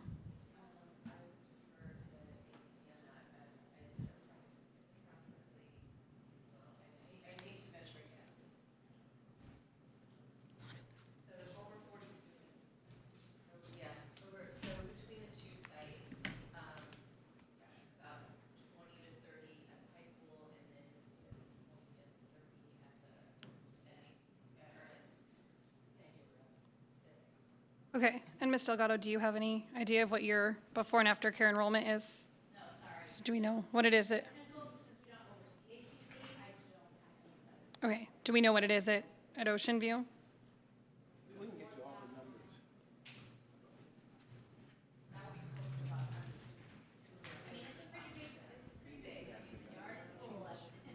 I'm just thinking, like, I'm just trying to gauge it. So, like, if you're similar numbers to Cornell, I feel like 100 students is a good estimate. Trustee Davidson, I have a number for you. Great, let's When I was a TK mom, I remember crying because I saw there was going to be 67 children in the Cedars, one portable. So one portable of the 4 had 67. So I think that'd be for sure. I could find you the picture. I took a picture of it because I thought that was far too many children in one portable. But now that we see these shortages, I'm starting to think it was a good problem to have maybe. So my name is Sarah Bly, and I'm a Cornell parent, and I'm the co-president of the Cornell PTA. It feels a little bit like deja vu speaking here today. The last time I spoke was to protest the kindergarten day being shortened and to ask for aftercare. And here we are.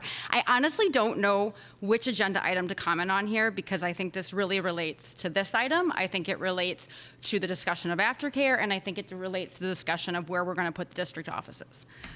So here's what I'm going to tell you. I'm going to tell you a story about a parent who I recently spoke to, because as a PTA president, I'm like your unpaid ambassador, who new parents ask questions to. And I recently spoke to a future kindergarten parent, and she said to me, you know, I live pretty close to Cornell, but I'm thinking, why would I ever send my children to Cornell? I mean, look at those two other schools.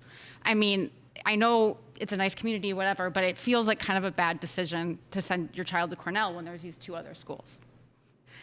And that was not a surprising question, because as a $95 million bond measure paid to renovate these two elementary schools, Cornell Elementary received 0.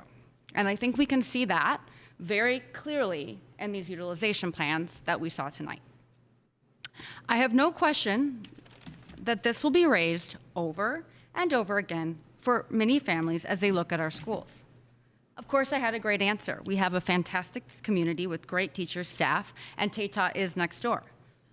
But the reality is, I share this parent sentiment. How can I justify living 5 blocks from a brand new state-of-the-art school and send my kids to a school that lacks adequate HVAC, has rooms without running water, and there might not even be enough aftercare to serve my kids on 2 different schedules? I already spent 3 years on the shortened TK and K schedule. Why am I doing this now? And I am speaking on behalf of 70 parents who signed a letter, so I would like to take 3 minutes for this. Some of the Cornell facilities issues are being addressed here and there in ways that feel like Band-Aids on a gashing wound. These small fixes are helpful, and certainly we love our yard. But we must face the most pressing issue in the room that will persist if we do not name it out loud. We do not any longer have equity amongst our 3 elementary schools. We rebuilt 2 and ignored 1 altogether. And the differences are now glaring, and they have consequences, and they must be addressed. I do not believe anybody in this room is responsible for this decision, and I, in fact, know you weren't, because I attended these meetings. But nevertheless, I believe all of us in this room and community must work together to solve this. I have been really heartened by Dr. Wells and Director Jaffe's willingness to work and listen to Cornell parents so far, and I hope you will really listen when we ask this. And I want to say I had 70 parents sign a letter within 1 day, and I didn't have that. Sophie had that, but 70 parents. And here's what we are asking. We want you to commit to a Cornell Facilities Equity Plan. This plan should have a budget and concrete action steps put in place to address the current inequities. At the minimum, Cornell students... Sophie has some time left. Do you want to use your, 30 seconds? Okay, 30 seconds more, and then we're... At the minimum, we deserve running water in every room, enough bathroom space, a running HVAC system, and a roof that does not leak. But I think we know that we deserve much more than that. We deserve the same state-of-art educational facilities that our peers at Ocean View and Marin enjoy. We deserve equity, and we can work together to make this happen. Thank you.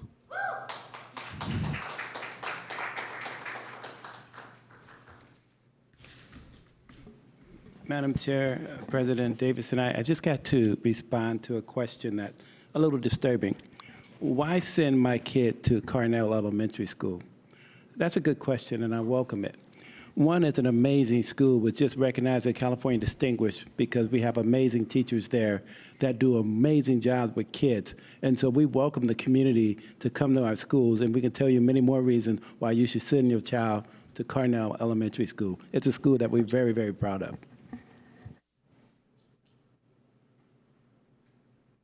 Go ahead. I just want to start by saying just a couple of comments really quick. One, it is almost the end of April, and last year when the school year started, Sarah Bly was the outgoing president of the PTA, co-president, and I joked, because it is partially true, does that mean outgoing as in you like to go out, or outgoing as in you're leaving? Because you're not leaving, and obviously you're staying probably another 2 years. And that's part of, Cornell is great, and I want to echo what the principal of Ocean View said. It pains me to see that, I'm glad for you, that Liz Reimüller is going to be retiring at the end of this year, but it has been a pleasure having her as the principal for our students and my kids in particular. I have a quick question, and they're always quick, right, for Mr. McNally about, so later in today's meeting, you're going to talk about the move of the district office back to Solano, which is great. But that means that as far as I know still, the adult transition program is going to be displaced and put back in the high school. And I'd love to know where exactly that classroom is going to be located. And because these plans are a little difficult to read for me and for others in the audience, could you contextualize where that classroom is located and what kind of access students there will have to the rest of the community? Thank you.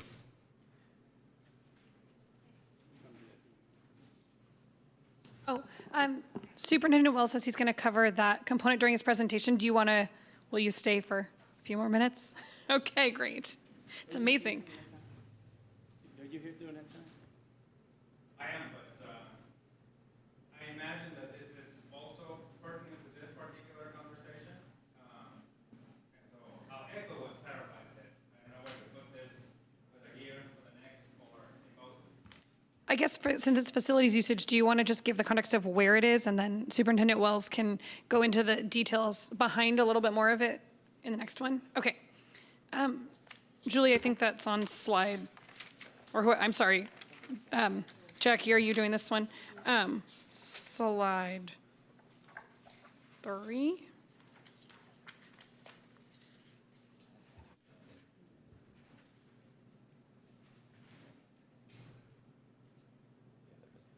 So to answer the question of which of the classrooms would be used, it's the room that we right now usually call M4. And you can see it's in the top right corner here. For context, what is right next to it is the pool. So that's the aquatic center right next to that space. M4 has the advantage in which it's kind of it's not detached from the rest of the campus, but it is at one corner of the campus. And there is then more access to that area from both the Portland and Thousand Oaks side. So the X'd out portables are along the walkway that you see from like the pool entrance on the Portland side? Right, and those are, on this diagram, those are the rectangles with the X's in them because those will be removed for next school year. So M4 is essentially the first classroom that you would come to if you enter the Albany High School campus from the Portland side entrance. Is that, okay, location-wise, you've got an answer. More to come. We're not done. Okay, awesome. Hello. Hello. Come on up. I have kind of a random one. I'm Tamara Keller, and years ago I used to kind of report on school board meetings, and I remember one of those meetings, an item came up talking about the Solano Avenue property that AUSD has, and that many years before that, I think maybe in the 2010s or early thousands, there was an effort that the school district made with put out bids to developers to develop that site. It's currently that single story, takes the whole block of Solano. And if you look at what is going on in that area of Solano, it's a really thriving, amazing location, and that could be really desirable to a lot of shops. So there was at one point put out a plan to develop that space that would work with a developer with no cost to the Albany taxpayers to put in like a ground level shops, and then you could build up and you could have district office space, you could have dedicated ELOP or childcare or whatever. Like the district could decide how they're going to do that. There could even be housing on top. And when it first went out, it fell through because at the time the city of Albany had strict, and maybe the state, I don't know, had strict parking requirements that would have required an underground parking garage, and that made it not feasible for economics. those days are gone. We don't put aside parking for stuff in Albany anymore, which I think is great. I ride my bike. I encourage everybody to do that. So I don't think this is an answer or anything for the immediate future, but I think this board should plan on how to utilize that space. And there are many ways that we could get more space for the things that we need in the school district. So thanks. That $0 to all of us sounds mighty enticing. Let's find those developers again. Okay, I'm seeing no public comment from our virtual attendees, and everyone here feels good on this item for commentary. Circle back to the board one last time. Facilities usage, we're sitting okay on this? Great. So we're going to close that staff report out, and we are going to go to a review and action on our independent contractor services agreement between Albany Unified and the YMCA for the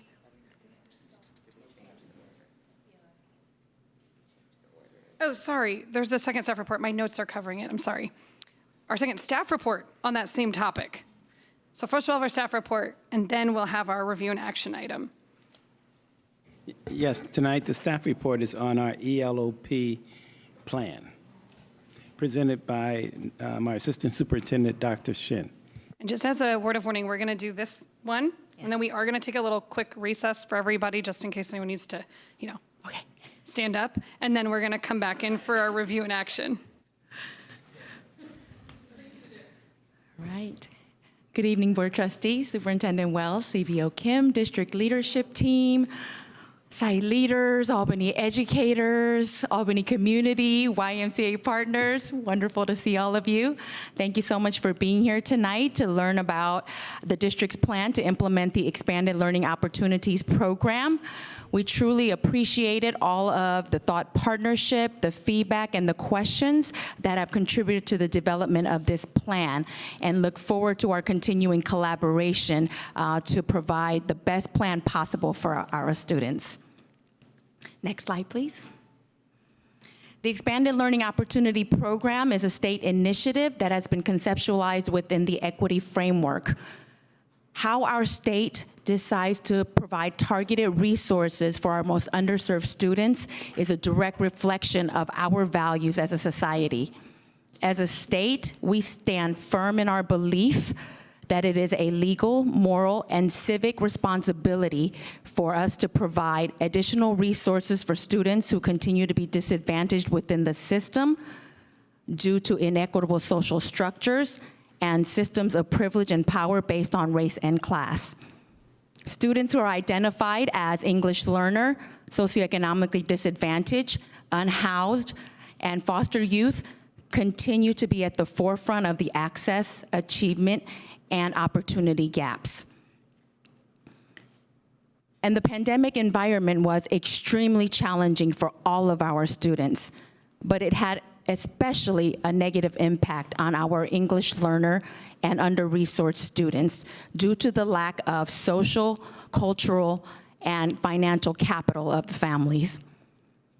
The inability for our students to access in-person learning in which they can learn in an English-rich environment and access additional support services that are provided by the schools has widened the achievement gap and heightened a sense of disconnectedness for these students.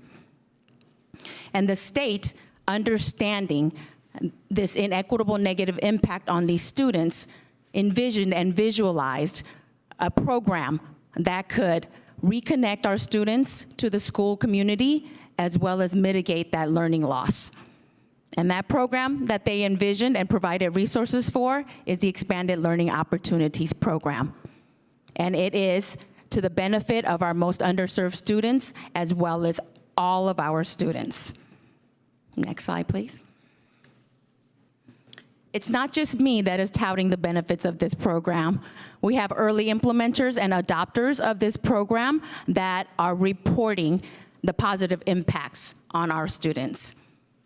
Large urban school districts that predominantly serve English learner and under-resourced students have already the framework as well as the infrastructure to implement this program because they have already institutionalized similar programs on their campuses through grants such as ACES and 21st Century, which were also conceptualized within the equity framework. So for these school districts, ELOP funding was welcomed additional dollars to expand their existing programs and serve more students. Next slide, please. For districts like ours, this was a new concept and a new framework.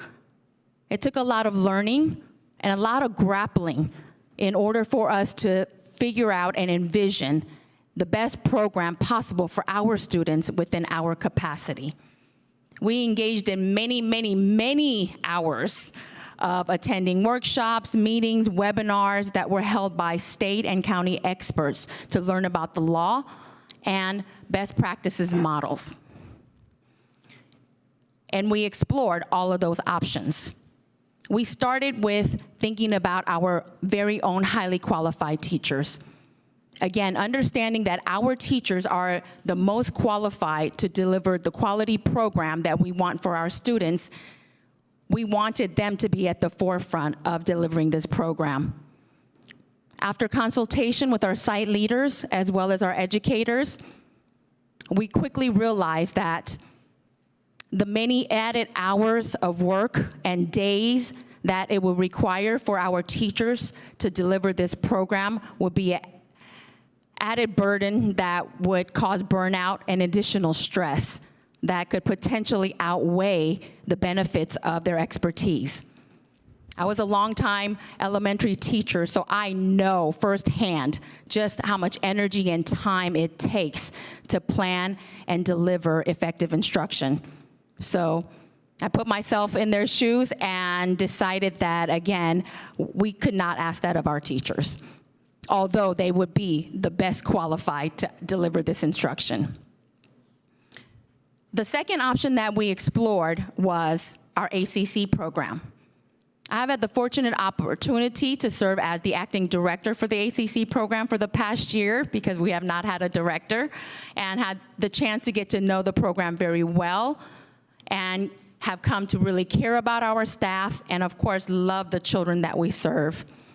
And so it was my sincere desire to want to provide this opportunity through ACC. Unfortunately, we faced several barriers in our exploration of this potential model.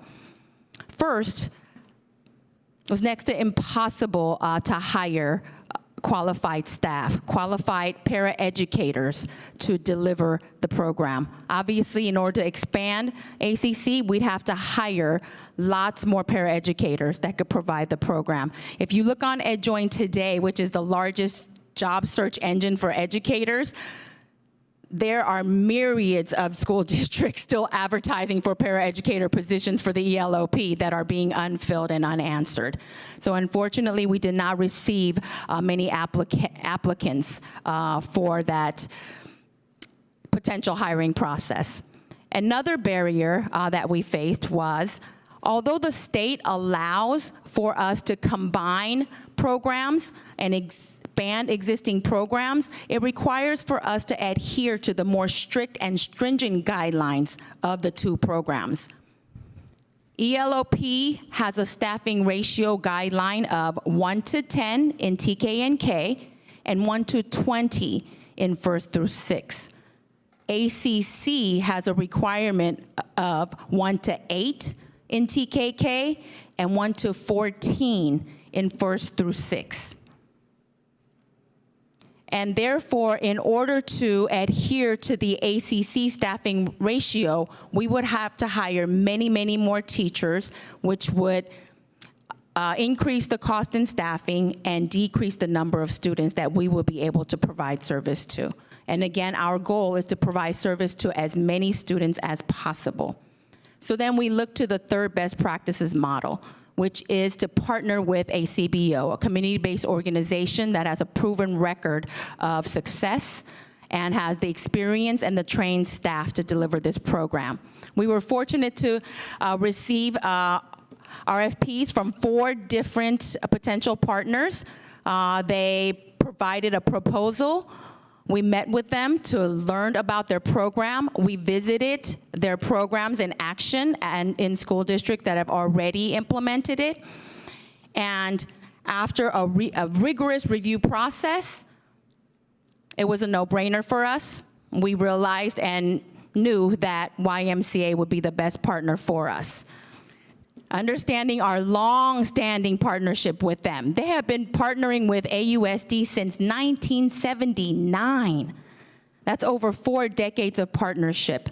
They are a trusted organization within our district. They know our community. They care about our children. And they're a world-renowned program that has proven success in many other districts. So that is where we landed, and that is why we are recommending to partner with the YMCA. It is to our benefit to have both ACC and ELOP in our district. It is a win-win for our students, it is a win-win for our district, and a win-win for our community. ACC, as we discussed just earlier, has great demand, long lists, wait lists of students who want to be a part of this program that we have been unable to serve due to limited capacity and space. Having the YMCA deliver the ELOP program will allow qualifying students to choose ELOP and free up the space in ACC to finally serve the students who have been on the wait list. And now children of both programs are able to share space on the playground and as well as the multi-purpose room to socialize together, to play together, and engage in fun, enriching activities together. And at the same time, both ACC and ELOP have their own dedicated spaces and classrooms in which they can provide focused instruction and support services as needed. No, not next slide yet. Here's the best part. The best part is our ACC program does not run a summer program traditionally. And so our ACC instructors are not the preschool. Our preschool is, yes, year-round. They're the hardest working teachers in our district. But our before and after school program teachers do not work in the summer. And they actually now have an opportunity to work with the YMCA in the ELOP program. I've already had conversations with our YMCA leadership as well as our school-age teachers, and they are both excited and enthusiastic about this potential opportunity. Next slide, please. We have conducted 2 interest surveys to better understand our families' needs as well as their interests. The first set of surveys were sent to all qualifying families, which is about 719 students, and we received about 350 responses. We also conducted a second survey to ensure that all potentially qualifying students have an opportunity to weigh in on the survey. And so we sent surveys to all students, TK through 6, that had not yet completed the income verification form. And to be honest, at this point, we have 67 responses, and only 1 of those responses have been confirmed as eligible for the ELOP program. Next slide, please. We have had very positive responses to the program. We had 241 families respond that they are interested in the Expanded Learning Summer Program.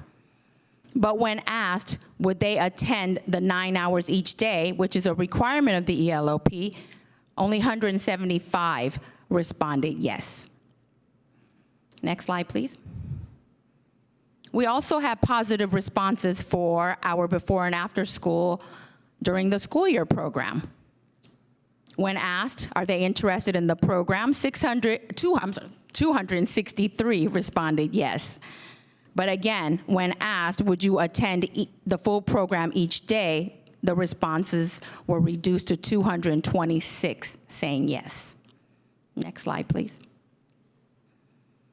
This is the most important and interesting part of our survey. We asked our parents and our students which program component was most important to them. As you can see, there's an inverse relationship between the parents' response to the students' response. The parents prioritized academic homework support, and our children prioritized playing with their friends, which, yes, is a very, very important part of an effective after-school program. So we will definitely be working very closely with our program partner to provide the balance to effectively engage our students as well as produce the academic outcomes that our parents would like to see. Next slide, please.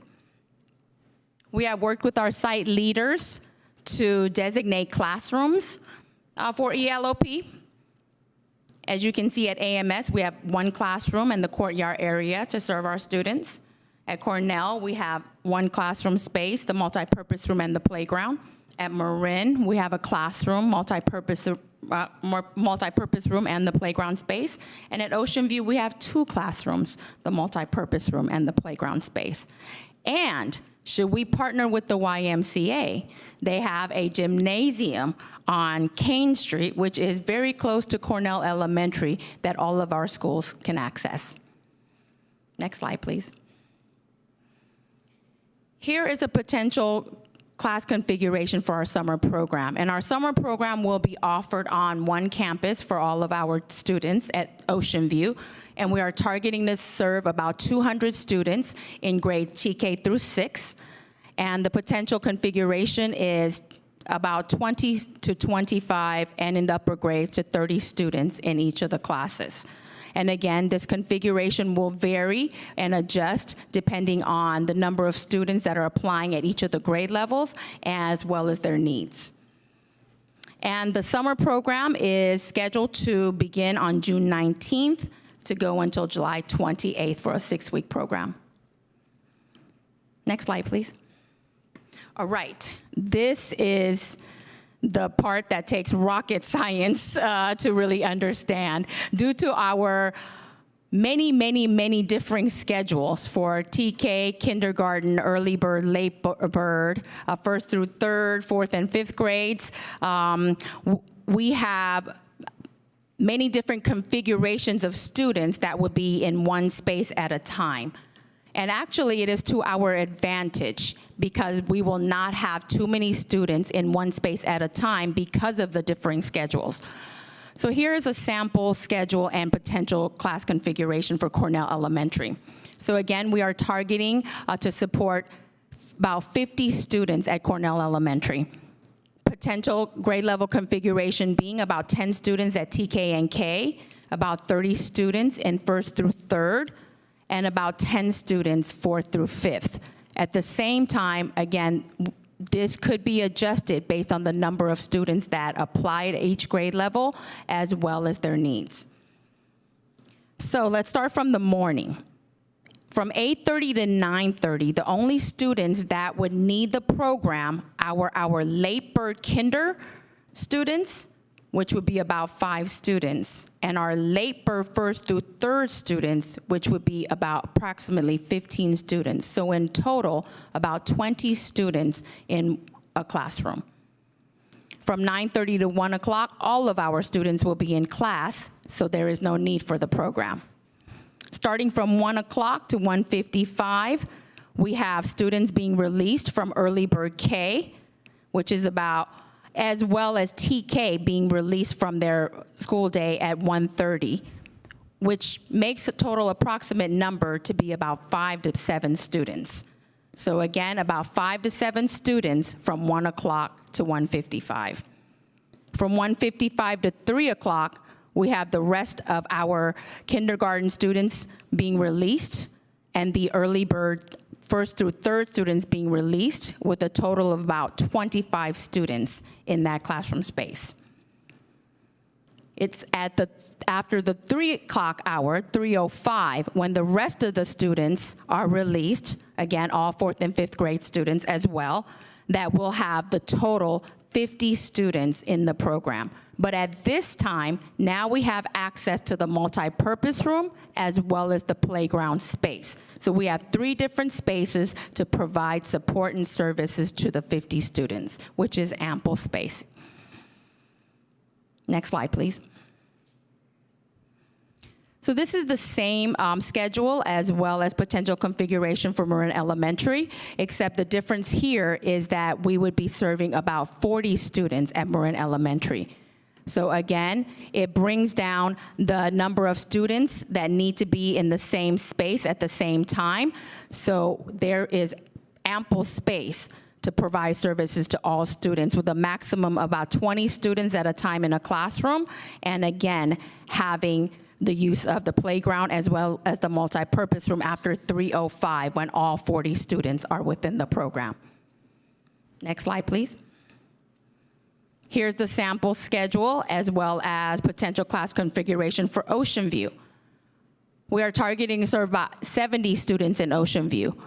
And the target numbers are aligned to the number of qualifying students at each of the sites.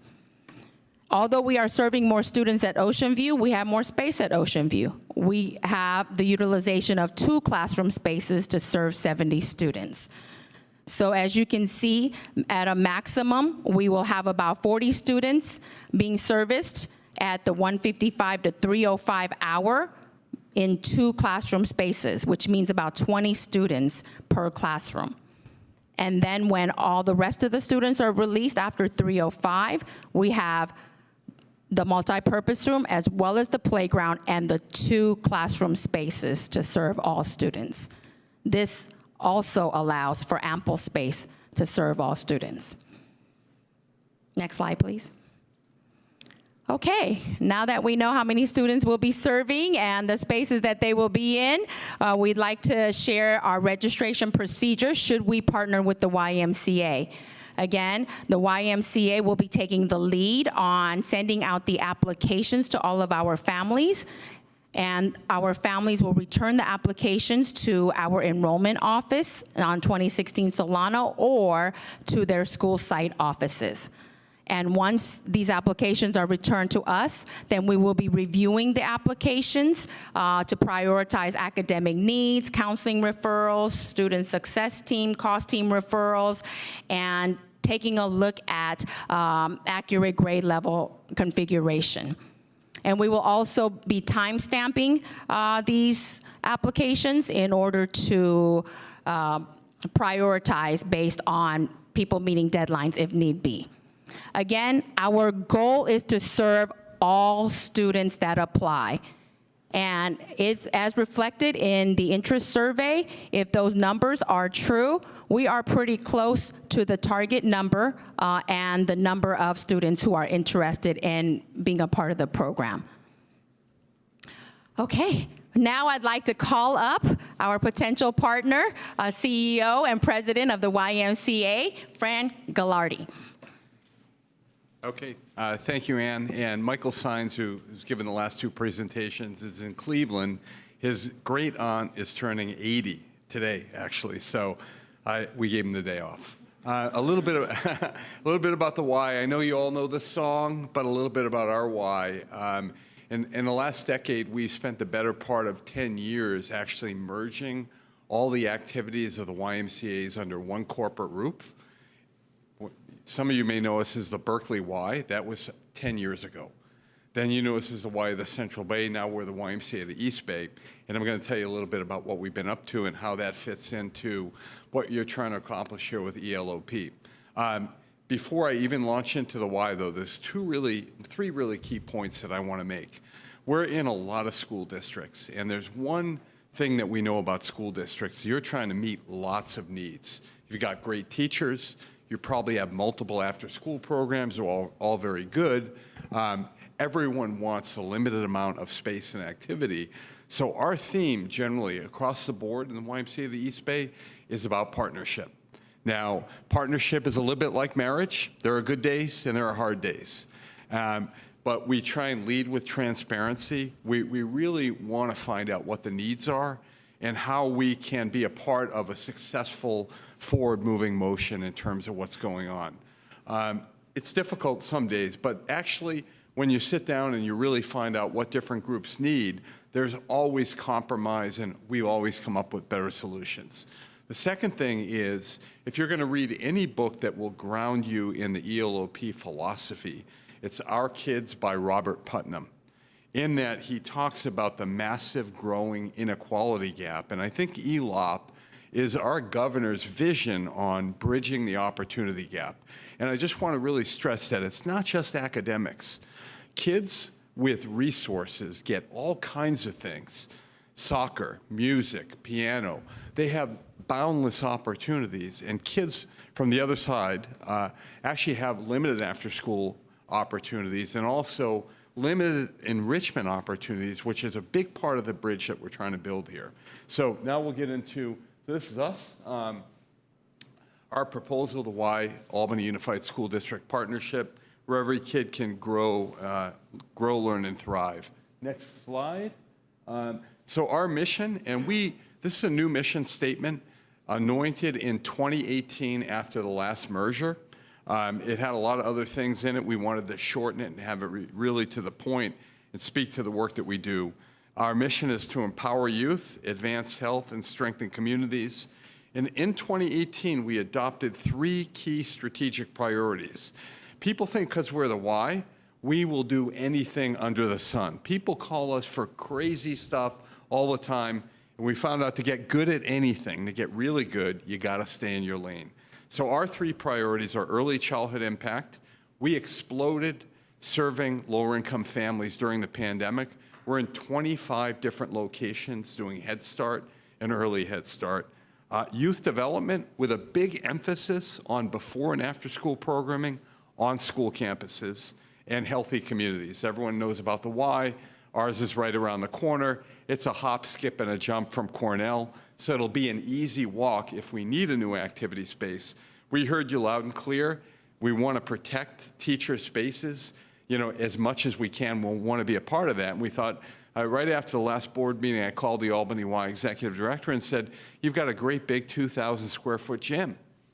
Can we have it from 3 to 5 every day after school? And she said, if you need it, you got it. So we're going to chip in with facilities. Next slide. A little bit about us, kind of as it relates to youth development. Right now, we're in 25 after-school locations doing a variety of things. We do before and after-school licensed childcare.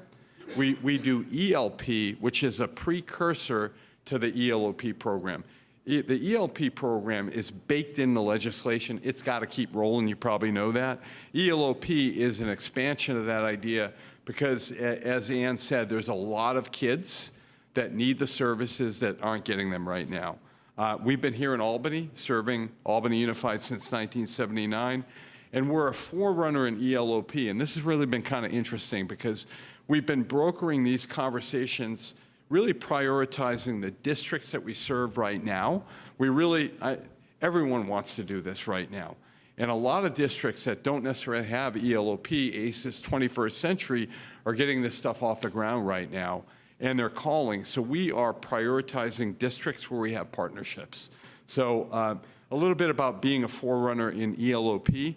Last summer, actually I'm on the second bullet, we were asked to run a hub site in West County Unified School District. So what happened out there was we put together a summer program that really was kind of summer learning, and also the second half of the day was summer camp. That's what they wanted.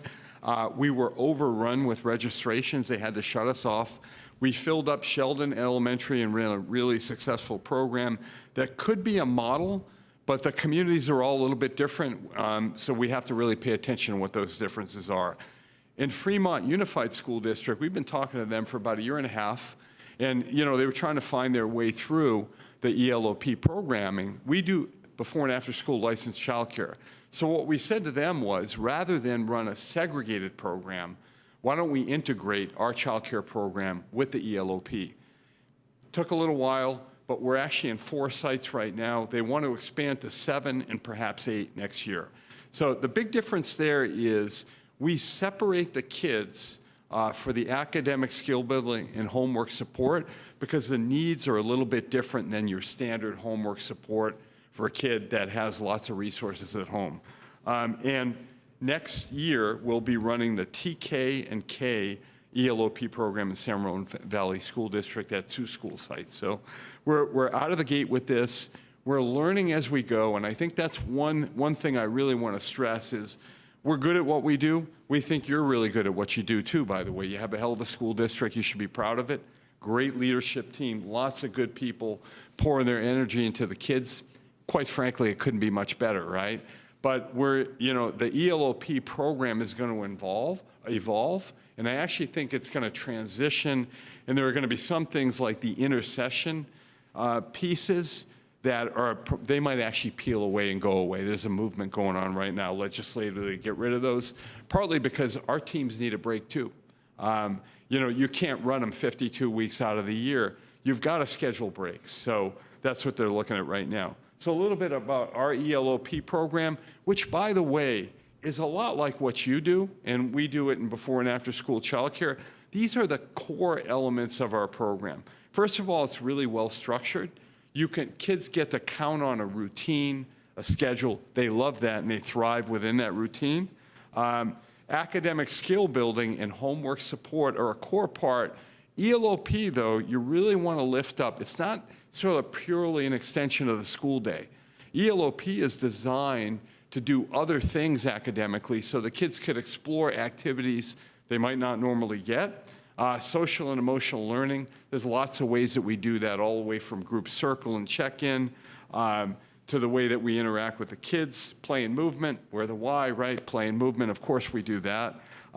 Enrichment opportunities, here's where, and I called my team's over there, Vicky and Lupe, they lead our after-school programs. Here's where a bigger opportunity lies, and it depends on the need, and we'll be co-creating this with Ann and the district based on the need. But we can bring in music and art, we can do after-school Olympics, we can do chess club. There's a lot of things that we want to expose these kids to that they're not getting right now. Next one is program co-creation. Each district, it's a very decentralized program statewide. Our thinking is that we want to co-create this with the leadership team and with the people on the ground. And the last thing is high-quality staff development. We've got a fall Albany middle school program. It's a pretty generic program, and it's really how we do it and bring it to life. What I did want to point out here is that before the pandemic, we had gotten a call from Albany Middle a while ago to run an after-school middle school program, and we ran a pretty successful one. The pandemic changed a lot of things, and maybe we're coming back with ELOP right now. I don't want to get too much into detail with either the middle school program or the summer schedule. These are mock schedules that we don't even have a contract yet, so we really want to work out the fine details with this. But another big, I want to go to the page where it says staff qualifications, because the two big things were like, who are these guys and why are they qualified to do this, and what kind of people do they hire, right? So this is a little bit about what we look for in our site directors, in our site leaders, and our leader assistants. So we prefer BAs in human development or child development. We actually are running our own early childhood apprenticeship program right now. So we're cultivating a whole teacher corps. I mean, some of them might spin off and work in Albany Unified someday, and we're looking at expanding that over the youth area. So that program is really growing right now because of the chronic shortage that we have for high quality educators. We're looking for folks that are passionate and effectively communicate with children, parents, staff, and school-based leadership. That's a tricky one, right? But you really got to get down to all three of those things. It's not really just good enough, and these folks over here know, right? You've got to be really good with kids, but you got to be able to communicate with parents and build some kind of respectful rapport with your local site leadership. And they all want something a little different. Some want something once a week. Some want a little less formal. You have to shape it around what that looks like. Our site leaders, we look for folks with 12 units in child development, plus a year working with kids, able to lead groups effectively and to build effective relationships with children. Most importantly, a passion with kids. And then we have leader assistants. We prefer 1 year working with kids. Oftentimes they don't have any college background, but we'll put them on the training train if we can. And that's a little bit about us and our program. We're excited about this opportunity. We're especially excited about the ELOP because one of the underlying themes that we've been working on as a board is equity. We're talking about it at the board level. We're trying to push it out in all the membership branches. In our Head Start work, in our after-school work, we really want to be the organization that bridges that gap and builds that opportunity. So that's my presentation. And Ann, I'll turn it back over to you. We're just at time on this agenda item. So if it's okay. The end, yes. Yeah, if you want to finish it up, we have till 9:20, so we're not too far over it. Okay, perfect. Yes, okay. Again, we hope that we've answered some of your questions, and we realize that you may still have some questions and concerns, but please know that we will continue to best partner with hopefully the YMCA to flesh out this program and share a plan that will assuage your concerns and allow you to feel comfortable and know that we are doing our very, very best for our most underserved students. This is a state imperative, and it is a moral imperative on our part to, again, provide additional resources for our students who need it the most. And we believe that the YMCA has presented information that allows us to feel safe about the qualifications of their staff, as well as the program that they will provide in collaboration with the district. And our children cannot wait. This is something that is needed to reconnect them to our schools, as well as mitigate the learning loss. So we ask you to please vote yes tonight to the partnership program plan with the YMCA, so we can move forward quickly with the implementation. Thank you. Okay, we're going to hold our public comments and our board comments for a second because we're going to use our 10 minutes. Thank you so much for that. Really appreciate you coming back 3 times. So we're going to take a short recess of like 5 minutes, and then we're going to come back and use our 10 minutes for the review and action for all the other questions and comments before we take our vote, so we stick to our agenda time. So we'll recess for 5 minutes.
right, we are gonna reconvene. Dr. Wells will be back in just a minute. We are gonna move on and utilize our time from our review and action item for the board comments and public comment on this contract agreement. So we're just moving on in the agenda. So if the board has any comments, questions, or anything, we're gonna do those now, but under that item. Trustee Khan. My question is just, since Ocean View will be hosting all of ELOP during the summer, and it is very unlikely that we'll be using the Cedars Chinese after-school program, Maples, and Redwood for anything, can we prioritize using those over teacher classroom spaces, along with the 3 currently designated spaces for the fall part of ELOP? Yes, we can definitely do that. At the same time, whenever we run a summer program, because teachers are not there during the summer and working within the classrooms, we have always offered summer program within classrooms, teacher classrooms. Any other questions or comments? Yes, Trustee Dana.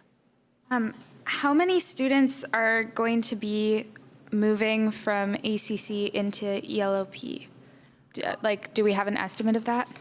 We would not yet know that, but we do know that we have approximately about 70 students currently in the ACC program that do qualify for the ELOP program. That does not necessarily mean that they would choose the ELOP program either.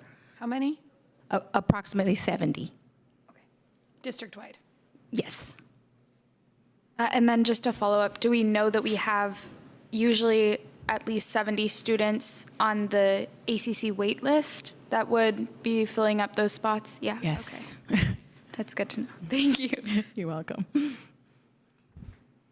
Okay, just super quick. You said earlier, out of the 67 families that had completed the application, only 1 qualified based on their financial information. I mean, if we use that ratio out, that's 4 kids district-wide that are actually going to qualify. Do we think that the parameters are going to ease up a little bit? Because if we have $900,000 for this and we only have 4 qualifying students, what are we going to do? Oh, that would be the 4 additional qualifying students. We have the other 700 qualifying students that remember that was up for the second survey. Wait, so they've already been financially vetted, they're 100% a go? Yes, the 700 something number, yes, okay. They are 100%. That's where I was confused on what was going on there. Okay, so we have 700 students that could absolutely choose this without a doubt. Yes. Then we have the other 200 who maybe some will qualify from that number. Yes. Okay, great. Trustee Hopwood. But we're still, at the moment, planning for 200 as the initial population of kids to serve in summer and for the next school year, is that right? Yes, because that is really at our funding capacity. Sure, okay.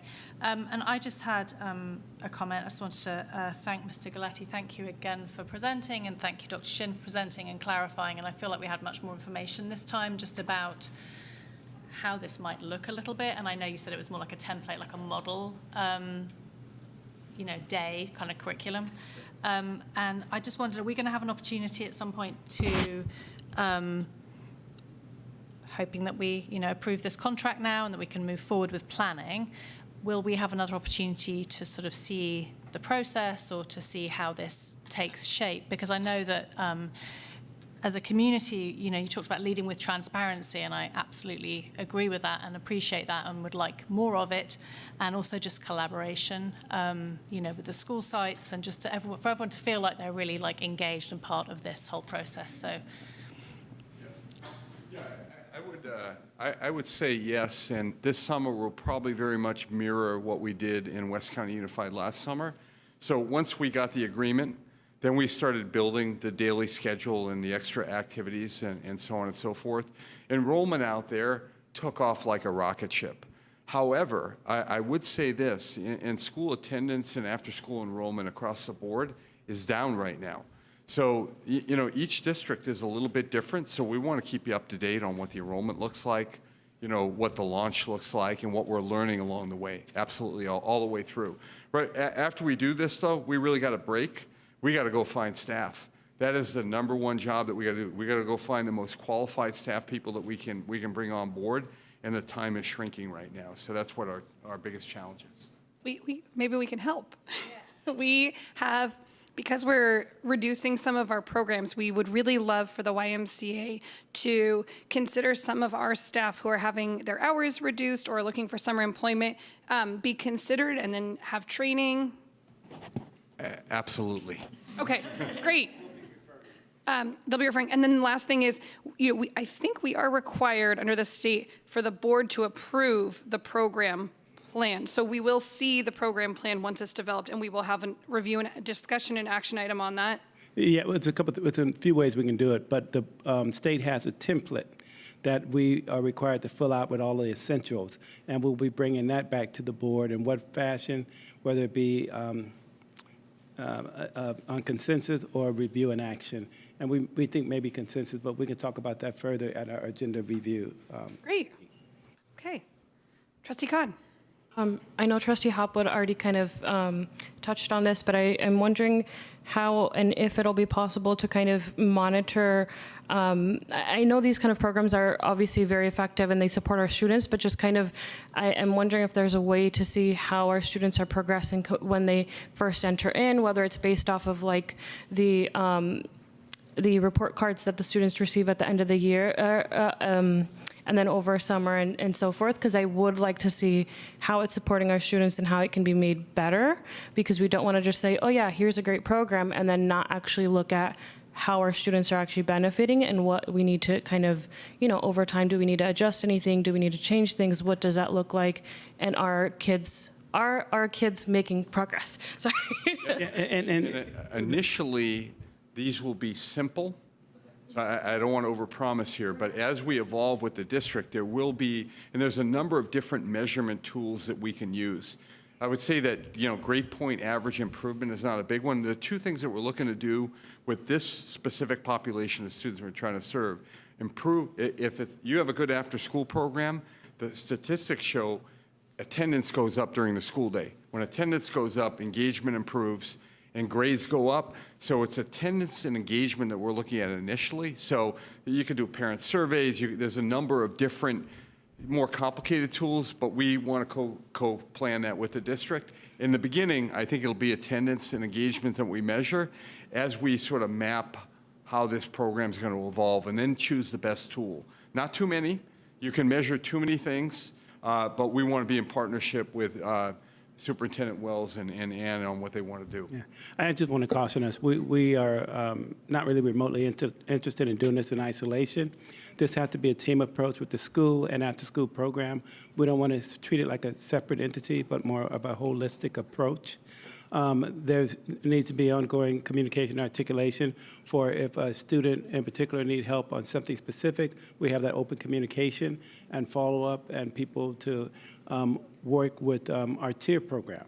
We still have our tier 1, tier 2, tier 3 on our social and emotional learning side and on our academic side. But it won't be a program in isolation, but it'll be one in partnership, and we'll look at each kid holistically. So. And as with all state funding, I'm sure the state will provide accountability measures that need to be reported. So once that becomes available, we're happy to share that with the board. Sorry, maybe I missed this in the contract. Are we renting this space to the YMCA, or are we just, how are we? Are we just providing this space? Yes. Yes. We're providing the space and the janitorial and everything for free. Well, or are we like, so there's this big grant, right? And we're hosting it on our facilities, and then we have to pay for extra support and utilities and all of those things. And then the YMCA is, benefiting from the financials of this. So how do we compensate? Like, are we keeping a small are they paying back a small percentage? I think because of the state program, it's supposed to be per student, like paying to make sure students are getting the instruction. I think it's our responsibility to cover that aspect of it. I could be wrong, but I think it's from that perspective of we're required to do that anyways, whether we contract out with an organization or keep it in-house, we would be covering that regardless. So I think, I don't know. I can also tell you what we're doing in other districts. So the space and all that is provided by the district. And all the districts that we're working with right now are well aware that we're pushing everything we can into the salary lines to recruit the best folks that we have. Anything residual, we'll be wanting to hire a chess instructor or art and music people that can come in and do specialty activities. So in both Fremont and West County, the space is provided and it's considered more of a partnership. Okay. Okay. Oh, I mean, that's good. Okay. Yeah. Huh? We're good? Okay. Just, it wasn't listed in here, so I just want to make sure we understand it. All right. So any public comment on this item? If you are in person, please approach the podium. And if you are online, please raise your hand. Great, and just make sure you fill out the form at the end. Welcome back. Hi, my name is Forrest. Speaking as a layperson, this agreement looks good to me. Thank you. Done.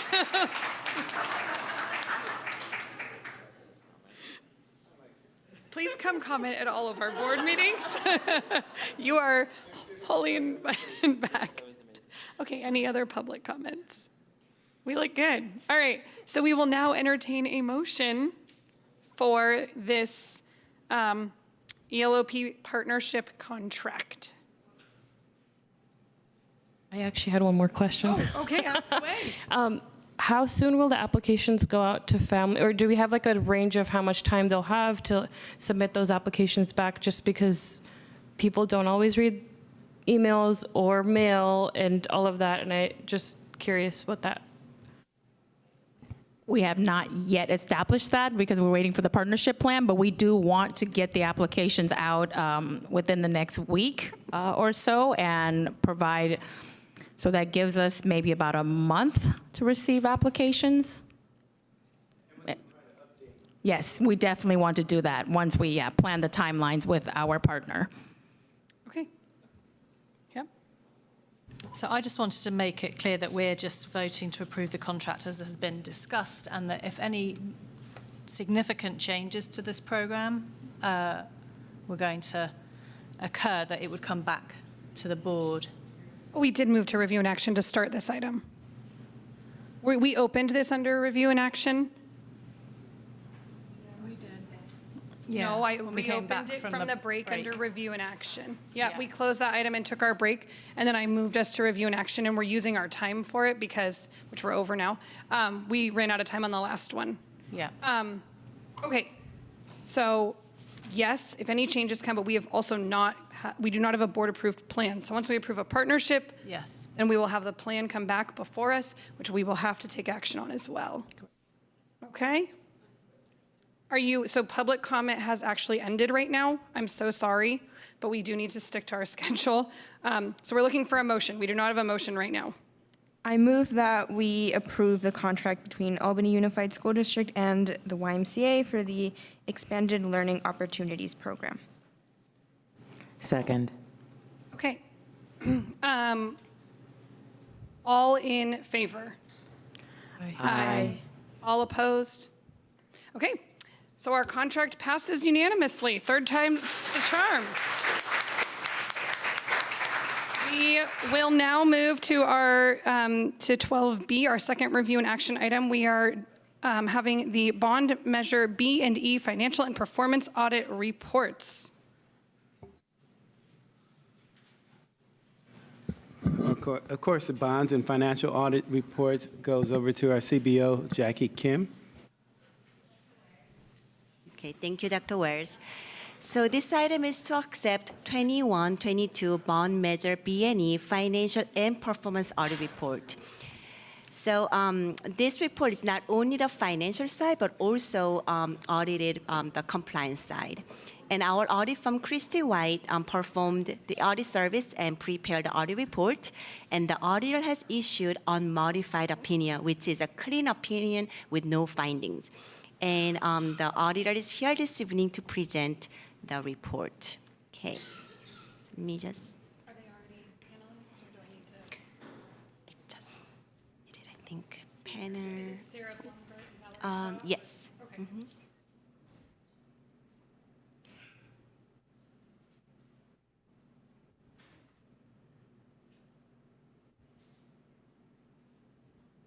See, maybe I'll share my screen again. Valerie, do you see the screen? Yes. Okay. If you can introduce yourself, and I'm not sure if the camera is working. Yeah, my video doesn't work, but that's fine. I'm Valerie Shaw. I'm Senior Director with Christy White Associates, and I'm your district's Managing Auditor. I'm here to present your independent financial and performance audits for your Measures B and E GO bonds. Your audits are required under Proposition 39. So you're required to have these audits because of the types of bonds that you've issued. Some of our duties when we're performing these audits is we ensure that your bond oversight committee is fulfilling their duty to actively review the expenditures of the bond measures. We also make sure that we review the financial amounts as well as the compliance with the local laws and regulations. And we do these audits in accordance with the governmental auditing standards.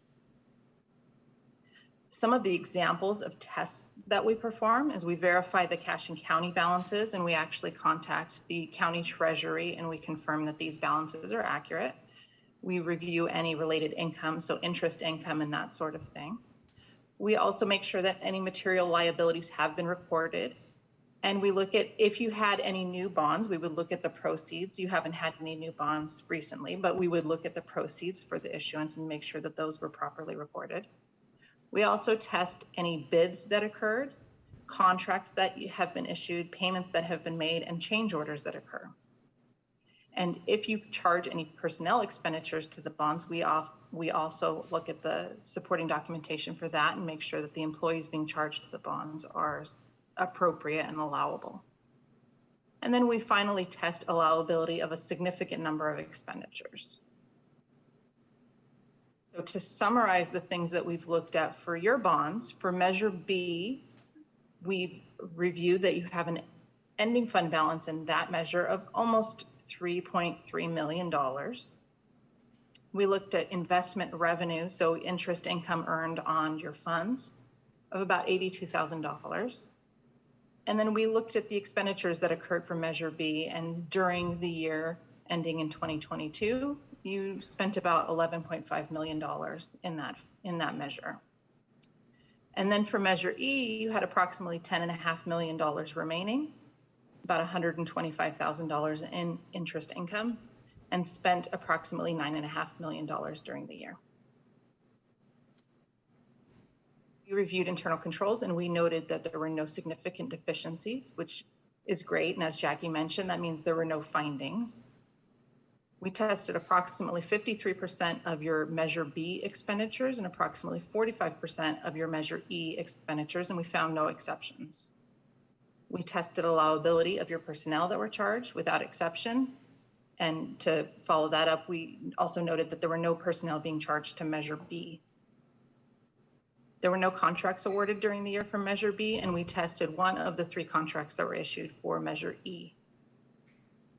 Tested 2 change orders for compliance and approval from Measures B and E, and we noted that all were properly reviewed by management. And as Jackie mentioned, we've been able to give you unmodified opinions over both the financial statement opinion and the performance audit opinion, which is the best opinion that we can give to you. And again, no findings. Does anyone have any questions over the bond audits? Any questions? Any public comment? Seeing none, we will now take a motion.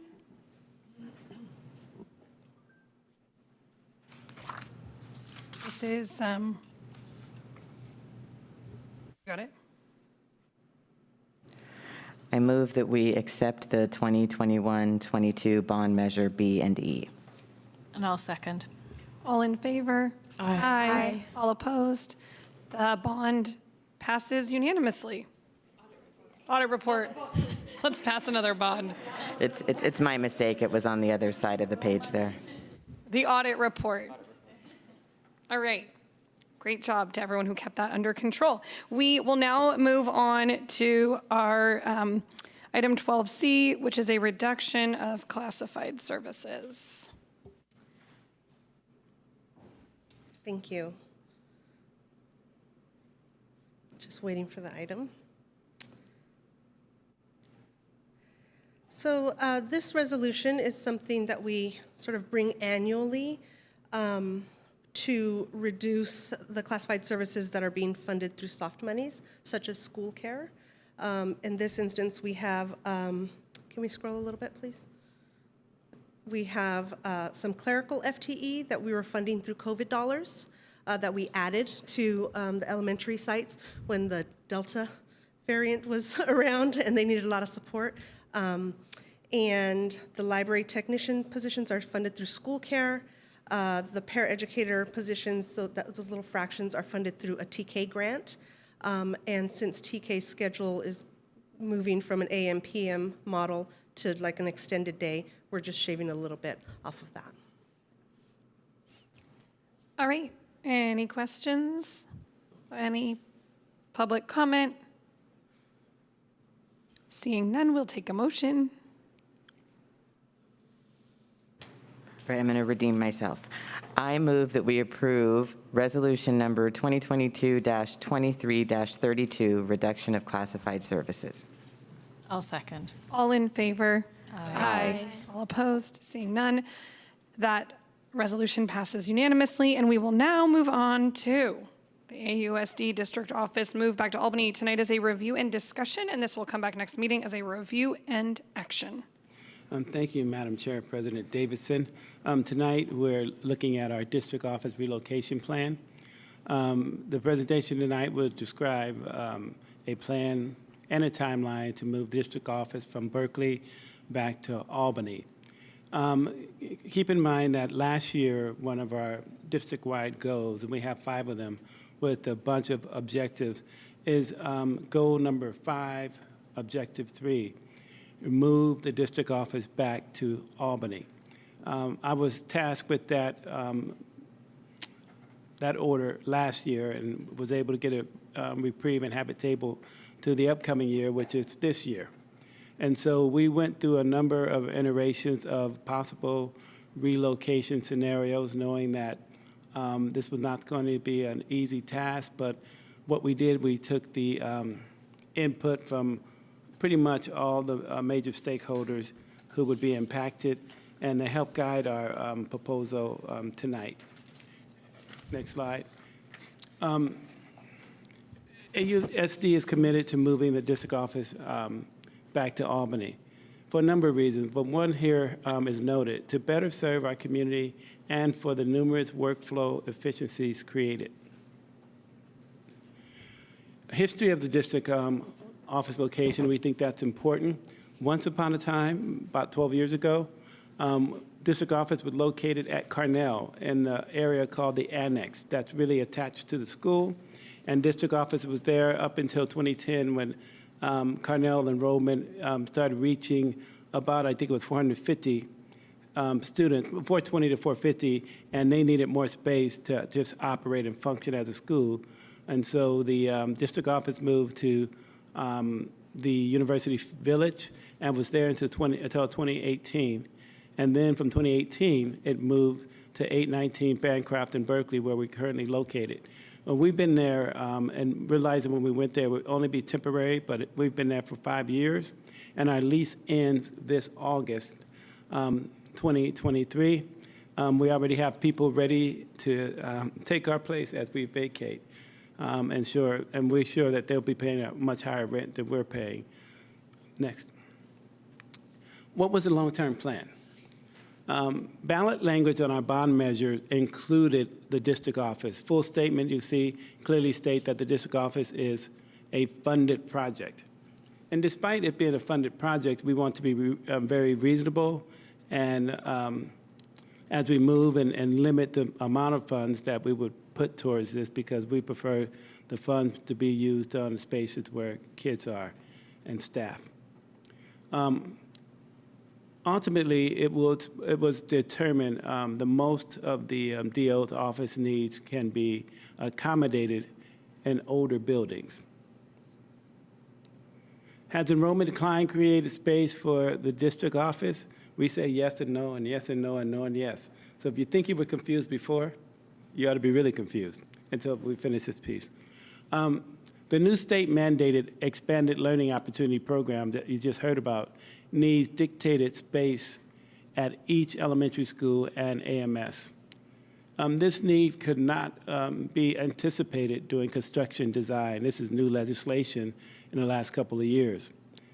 We also have an expansion of TK requires additional classrooms.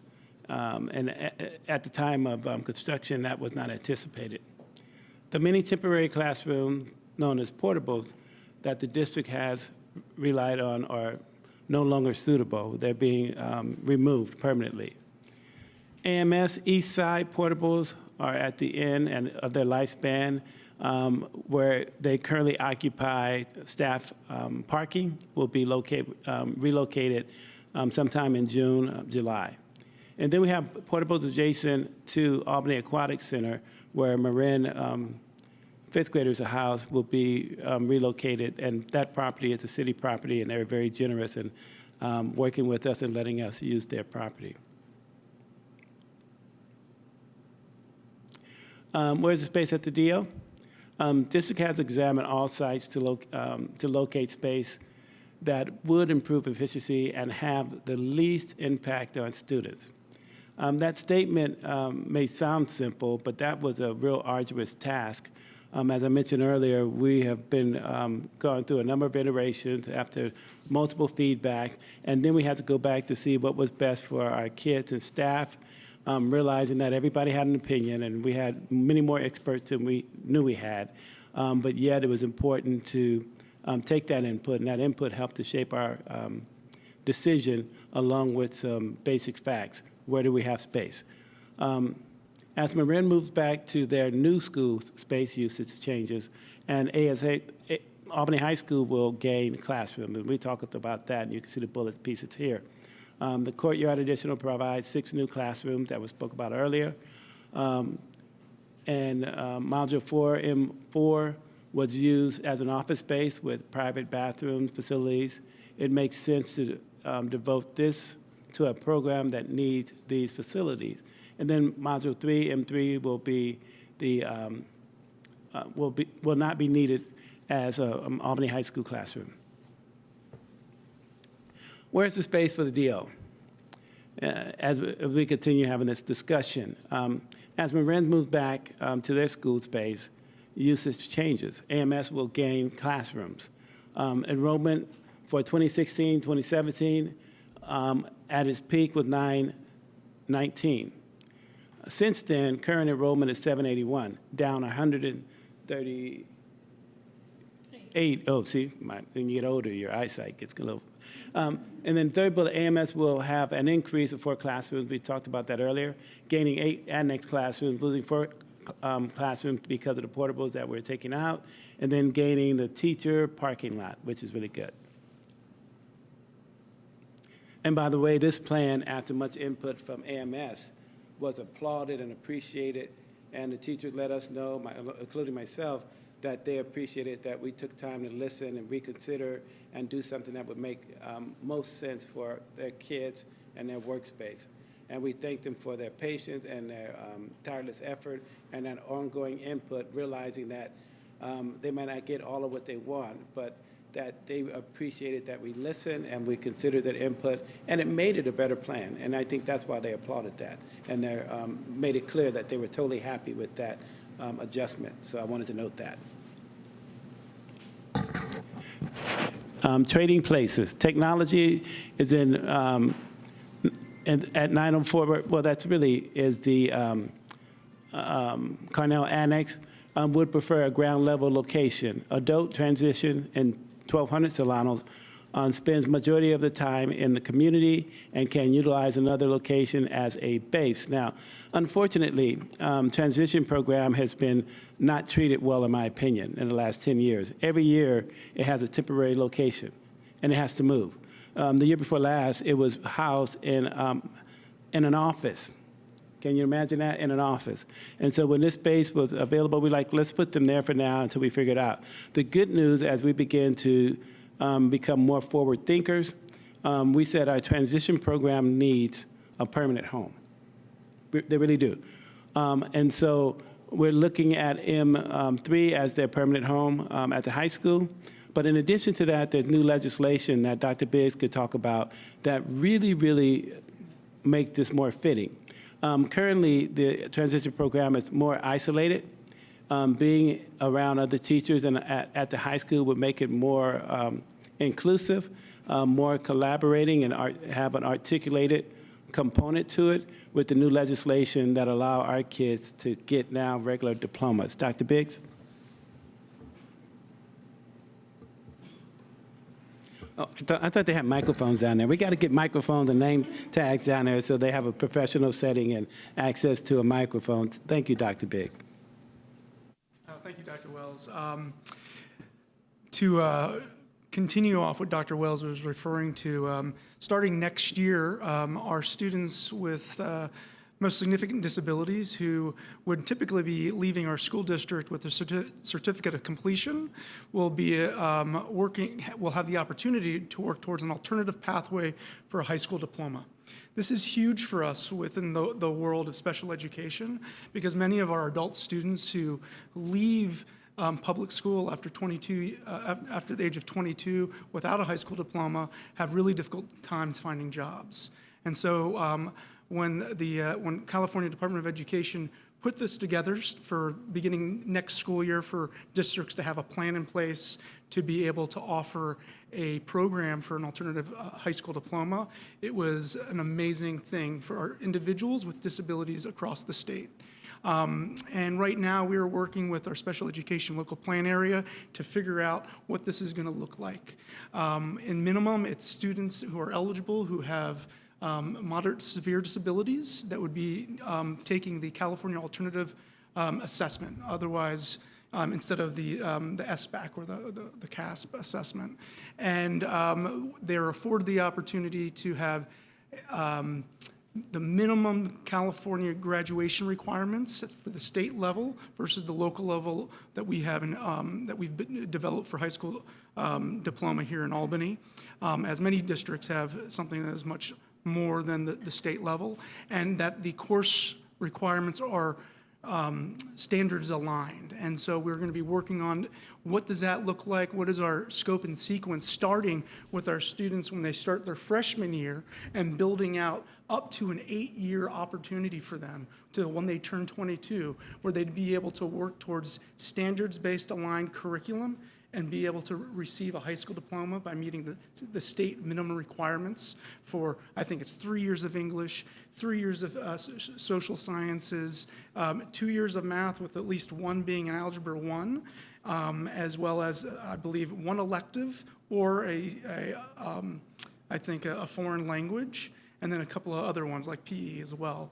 And so being able to partner and be on the Albany High School campus provides a great opportunity for our students starting next year into the future as a permanent house for our adult transition program. And I also just want to say that, you know, when I started here in Albany Unified School District in 2010, our adult transition program was on a great location called the St. Gabriel campus that was right there, McGregor Continuation High School. And it was an amazing opportunity that I saw for us as special educators to work with other educators to partner and build out programs for our adult transition students. We we were going to go to the high school with McGregor whenever the campus was demolished for seismic rebuild. But we also had the great opportunity for a little house to open up because one of our groundskeepers retired. And so the Cougar Cottage became our home for many years, which was great in a lot of different ways, but it was also not very accessible. And so that's where we had to pivot. And for the past 4 years, our adult transition program has really just been all over the place. With the exception of last year, we were able to come to 1200 Solano, which has been a great experience. And I do want to just say to the board and the community, the tenets of our program has not changed one beat since I started in 2010. And being able to have community-based engagement, we're dealing with travel training, vocation, pre-academic vocational skills, and leisure, amazing opportunities, because our program for our adult transition students is not a classroom on any of our campuses. It's in our Albany city limits. So if you look at any of our students' IEPs, our program for special education adult transition, it's 30% within a separate setting, and that would be the physical classroom. We want really a minimum amount of time there because we want to really launch them off into their community, which is the 70% of the time of their program.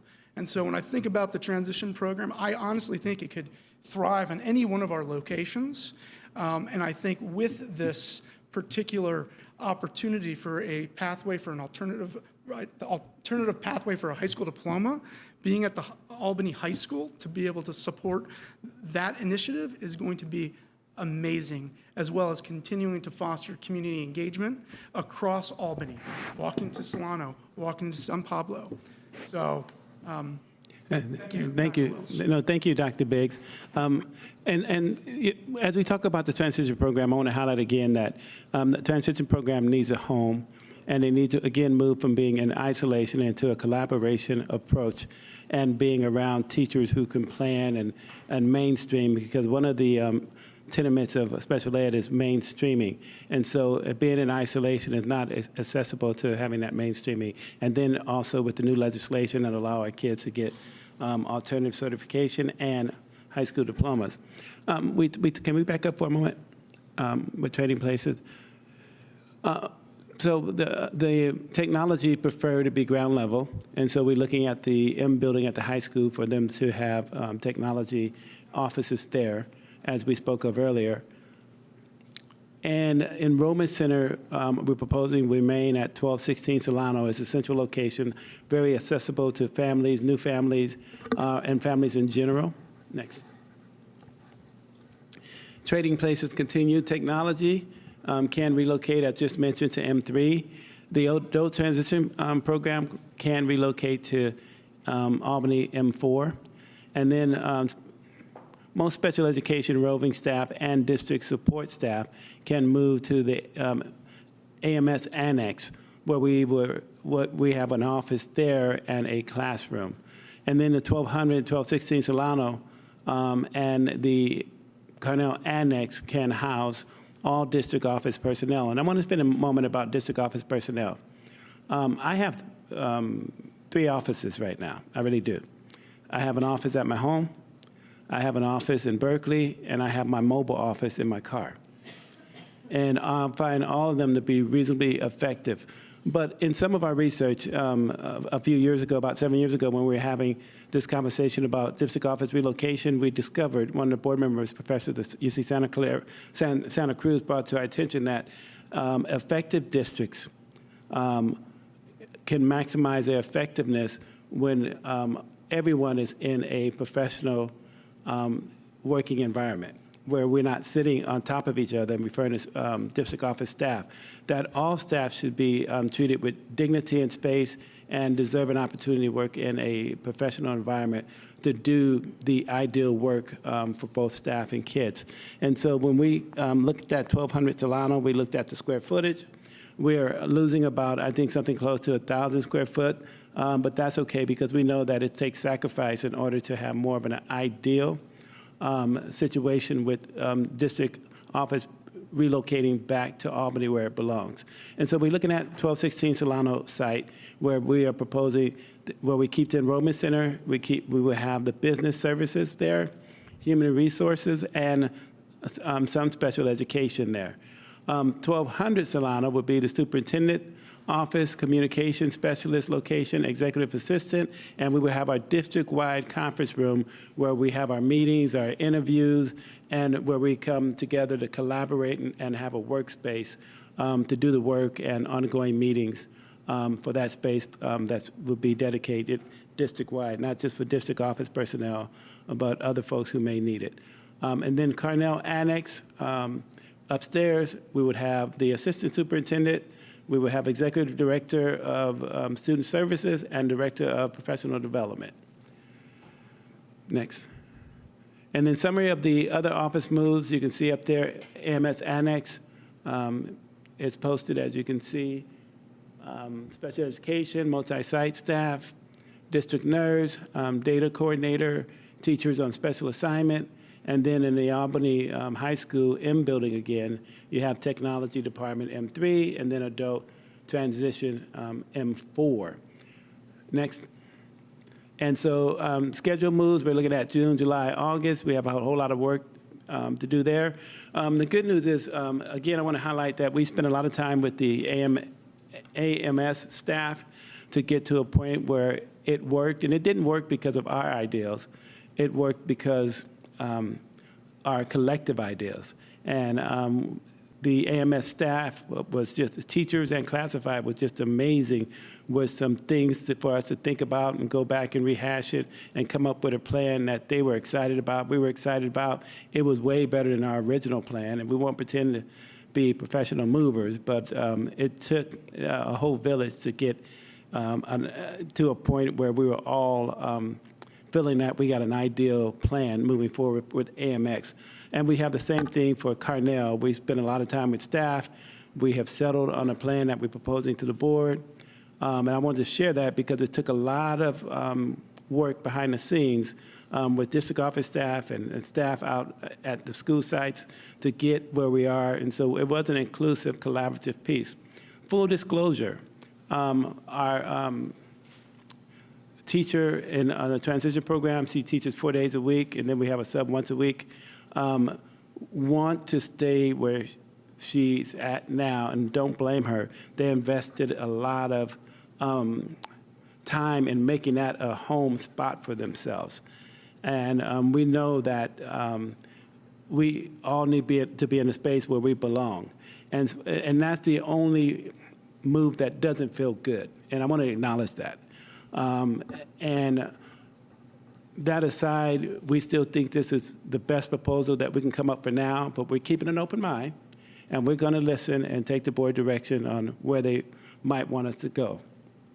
That concludes our presentation to the board and the community. We want to thank you. Any questions, comments, discussion, we're ready for them.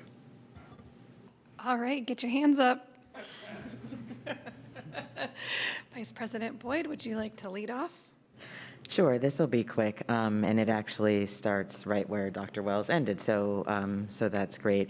I want to quickly first acknowledge all of the work that has gone into different iterations of the plan for where the district office was going to go, and just respect the willingness to go back to the drawing board, to listen to teachers and staff at multiple sites, and I respect the way that you propose an idea and then don't have your ego tied up in it such that it needs to be the thing that you said because you said it. I've seen you time and time again be willing to listen to people, think about it, go back, figure something else out, propose something different, and then do that multiple times. And that's not something that I take for granted of people in leadership, and I just want to respect the fact that you do that time and again.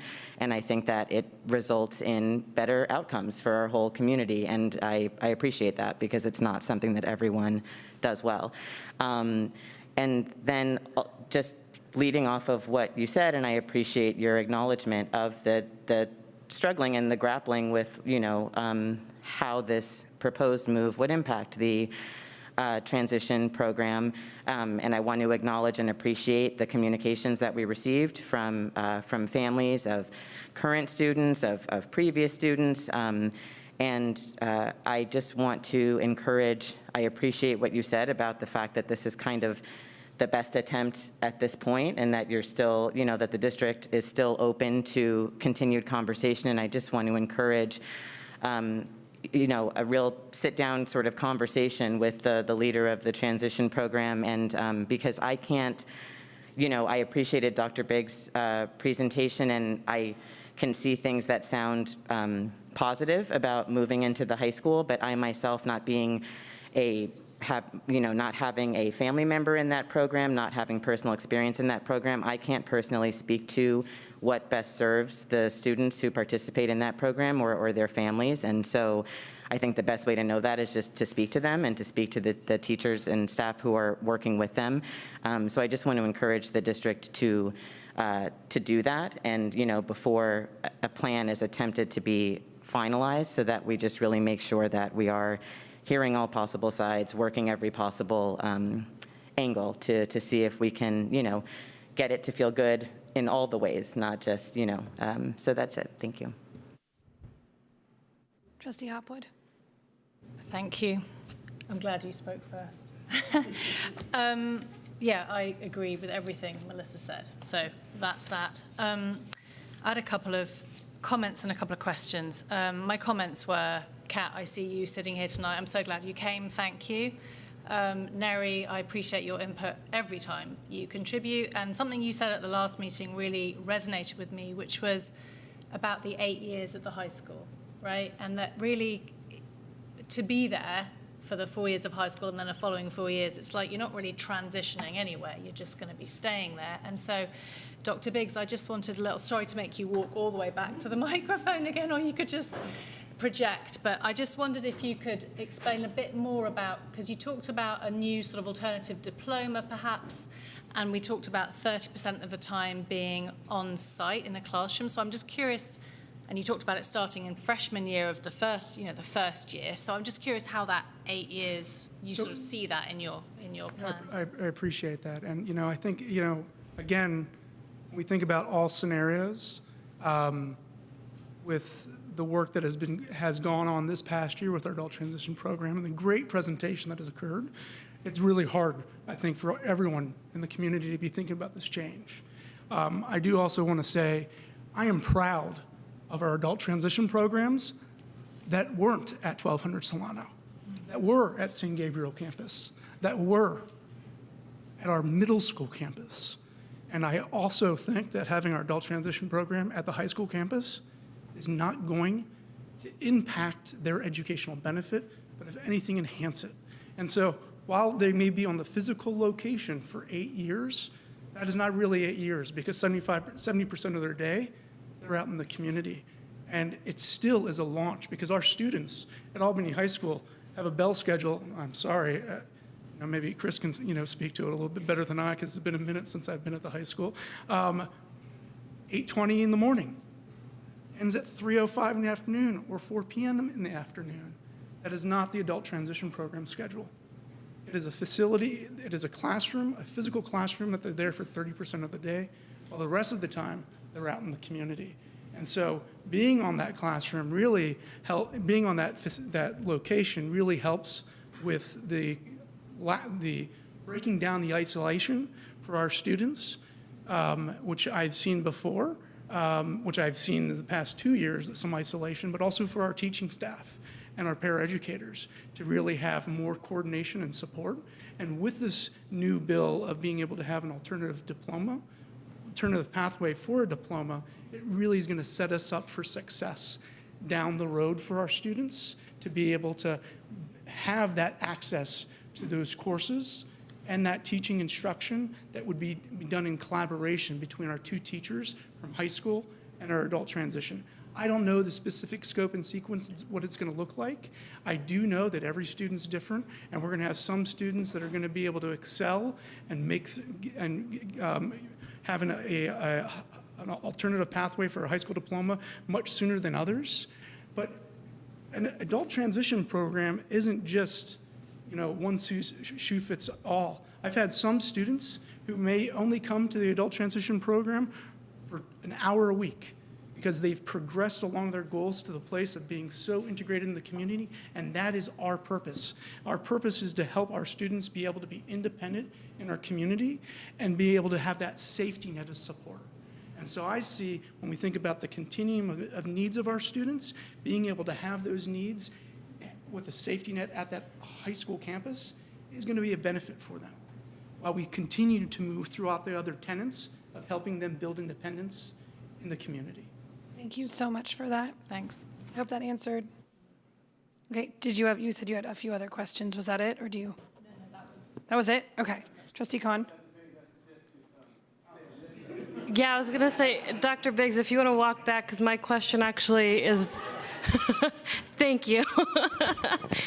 So my question actually, you mentioned this new pathways to the high school diploma program, and from what I was able to pull up on Education Code 51225.31, it talks about details of what would be required to complete the program, and part of it talks about an assessment at the grade 10 level, but it also goes on to say that students who are able to complete the alternative assessment as well as the standardized aligned coursework to meet the statewide coursework requirement would be allowed to participate in graduation ceremonies and other activities relating to graduation. My question then is, if these students are going to be getting their diploma in that 4-year time period, why do they need to be there for 8 years? Because their IEP goals allow them to be able to continue to develop their independent skills outside of the school setting. Right, but I guess, let me rephrase my question, is even with this pathway program, I don't see how this pathway program is a, I guess, item in favor of why they specifically need to stay at the high school versus having the space that they have currently, because it doesn't say that they need additional years to, complete the coursework requirement, which again is like the 4-year, not more than 4 years. I would say that if our students right now that would be able to do that in 4 years, most likely would not be in our adult transition program, because our adult transition program are working with students that have severe disabilities that are such that it takes a lot longer to be able to work through their accessing the curriculum. And so while the initiative for the state is great for being able to have a standards-based aligned, there are some students that may be able to complete it in 4 years. But there's some that are going to take most likely 8 years. And I think having that collaboration and that connection with the high school, because in all honesty, all of our adult transition students count towards ADA through Albany High School. All their IEPs are Albany High School IEPs, because that is where they fall within our local education area. The current location has been 1200 Solano. I see there to be benefit because we'll be able to impact more students across varying degree levels of their disability by being at that high school, because there's going to be some that are going to need to be able to have the opportunity to complete that alternative pathway for a diploma up to 8 years. Okay, and so I just want to remind everyone too that this tonight is just a review and discussion. Right. So if we have further questions on the adult transition move, since we've given that 3 questions now, I want to make sure that we have time for other concerns. So if we do, we will have an email and have those questions answered to all board members, please. So that, because we can't send it to everybody. So if someone asks a question to Frank, we're going to make sure it gets out to all of us this week. Does that feel? I feel like my other 2 questions, or combined questions, are technically about this district office. So the other question I have is, we saw in the facilities usage plan as well as in the presentation that you gave, Dr. Walls, Sorry, trying to pull it up. But basically, the usage of M4 or M3, I'm wondering why we can't utilize either of those spaces for the district office, specifically what would be housed in 1200 Solano for either the M3 or M4 rooms, especially given that the presentation said that M4 is already made to be an office space. It just doesn't make sense to me that we'd be putting in extra time to undo that office space type setup when we could just put an office space there. And then, I'm sorry, I'm trying to take one at a time. yeah, okay. Can you repeat the question? So why can't we just use M3 and M4 for this? I know you said M3 is potentially going to be the tech space, but why can't we use the M4 space for what we are looking to house at 1200 Solano right now? We didn't want to separate and disjoint the district office. We wanted to keep everyone together. That was the rationale, because we work together all day, and it makes it a little taxing to go back and forth 100 different times a day to meet with staff and to work with staff. And so we wanted to keep a unit together. And that was our preference, and that was our thinking. Now, can we do it? Of course. Would it be the best way to work together? Absolutely not for a district office. That was our thinking. Okay, and then part two of that same question, the Albany Children's Center classroom space 9 and 12, those are unoccupied. Is there a reason why we can't use those two spaces, which obviously would be much larger and would allow everybody to be in the same space? Oh, gosh. How do I do Sorry. this? I'm not going to tiptoe around it.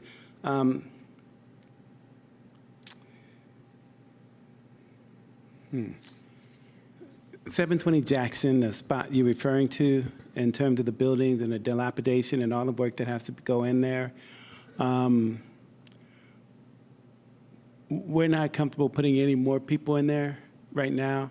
We're trying to figure out how do we bring the building up to code. Full disclosure, the licensing did notify us that they may be doing a surprise visit on facilities because they're long overdue by a decade or so. And we're concerned about that because we have kids in the program there. But they've been there for years, doesn't make it okay, but we do know the buildings, and we just ran out of money, need to be upgraded. From my own professional angle, dealing with construction starting back in '97 in Hayward, we would buildings in that condition, we would tear them down and build up new, beautiful schools, 2 stories. And I think that's something we're going to have to consider in the immediate future. I might have gave you more than what you wanted, but that was our thinking.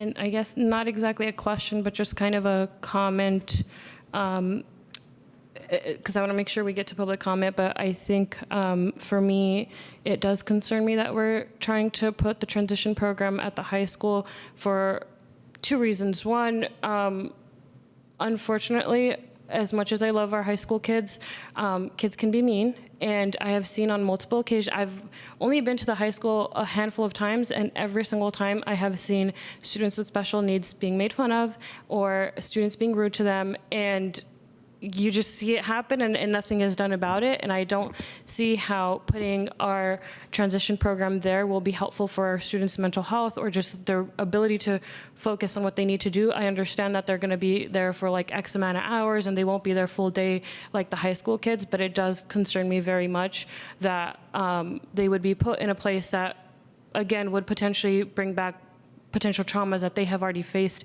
in that setting in the previous 4 years of high school. And also as somebody who took 8 years to complete their higher education, being in the same place sucks. It just reminds you that you're not where everybody else is, and it reminds you how behind you are, and it's a really horrible feeling to have, especially as you see yourself aging compared to all the younger kids that are coming in, you know, like, it was awkward being 24 and sitting in a classroom with 18-year-olds. And I wasn't even the oldest one in the classroom. And so it concerns me from that perspective as well, like what will our students be emotionally and mentally dealing with and processing as they're trying to focus on their academics, because I've been there and it sucks and it's horrible and it just puts you further behind and it slows you down. I've been there. I could go on for forever about just kind of what it did to me personally and what it did to other students who were reentry or older students like myself. And we're folks that, you know, got into one of the best universities in the freaking world. Like, excuse my language, but like, and even then we felt inadequate because we were there so much longer, because it was taking us forever to get done or to meet up with our peers. And so from that perspective, it doesn't sit right with me at all. And I would like to see us explore other options too. Yeah, I'm really surprised at that horrible experience that you witnessed, kids being picked on at our high school. I'm at the high school quite often. I actually mentor some boys, some of which are special need boys, and the kind of support they get from our mainstream students is incredible. And they feel safe and protected. So if we have folks, and I want to follow up with this, who are being mistreated and picked on because of their status, is something we have no room for toleration, and I want to address it. So I'm sorry you had to be subjected to that. But my experience is very different, and I check in with my kids on a regular basis, and I got to tell you, the support they get from the mainstream students warms my heart deeply. So it's just the opposite. So that might be an exception to the rule, but our high school kids there are just phenomenal when it comes to our special need kids. And that's what I see on a regular basis, and that's part of my interaction. Now, of course, I'm the superintendent, and I may be saying the best of the best, granted that, but I just want to share that piece with you. And I'm heartbroken that you just shared that we do have some kids who are subjected, so I'll have to follow up with that. So thank you so much. So we're gonna have to take a motion to extend our meeting time. So if someone has a motion, I'm hoping that we can do this within 30 minutes. I'll move to extend our meeting time by 30 minutes. Second. Okay, all in favor? Aye. Okay. Great. My questions are really quick, just my super quick concerns. If we say that portables are dilapidated and not in a state anymore to do anything, let's make sure we are checking on all of our portables, because if we don't want them at the middle school for teacher parking to happen, then I don't want my kids going to school in the Met Cornell. I'm going to be very blunt. I'm almost ready to put my kid in Marin because we've been promised HVAC at Cornell. We're not getting it now on time. We have been promised a drinking fountain. We don't have a drinking fountain. We have 2 little drinking fountains. It's out of code, like for all the kids. Our bathrooms are horrendous. It's like embarrassing to talk about all these, and like, I want to be really respectful to the small groups and populations and make sure that we do the best for all of them that we can, but we have an entire school site of 570 kids, and now we're gonna move our district offices into rooms that, I'm gonna be honest with you, are 95 degrees when it gets hot out. Go sit in those offices tomorrow upstairs and tell me that you guys really wanna work in those. It is stifling. There's no air moving through there, and our kids are sitting 25 plus in a classroom of bigger kids about to go through puberty, leaking roof in our library. I know you're fixing it, so thank you, I appreciate it. Windows that have not been painted, and so now are, decaying and have leaked. And we're just pushing off maintenance on that building, and yet we're saying we cannot put our district office at Jackson Street, and we can't keep these portables because they're not good enough, but these other ones without running water are fine. We just keep going. So I totally understand also our financial impacts of this and where we are, but when we're saving this money from our district office rentals, I want it to go to where the kids are. If we're taking spaces that we just invested money in, I want our kids to get spaces that are as nice as what we're giving everyone else. And I don't care if we have parking. I'm sorry. Marin doesn't get any parking, Cornell barely has parking, AHS doesn't have parking, so to give back teacher parking and not put in 4 newer portables and put the district offices there and let, transition programs stay and Cornell have that room used for assemblies and stuff, I don't know. It does not sit so well with me. Yeah. I love all the work that went into this. I really appreciate it. I love seeing the breakdowns. It's really helpful, but I just can't sit with our kids sitting in that still. It's really frustrating. With that, public comment. I have one hand raised in the virtual audience. If you're here, please stand up.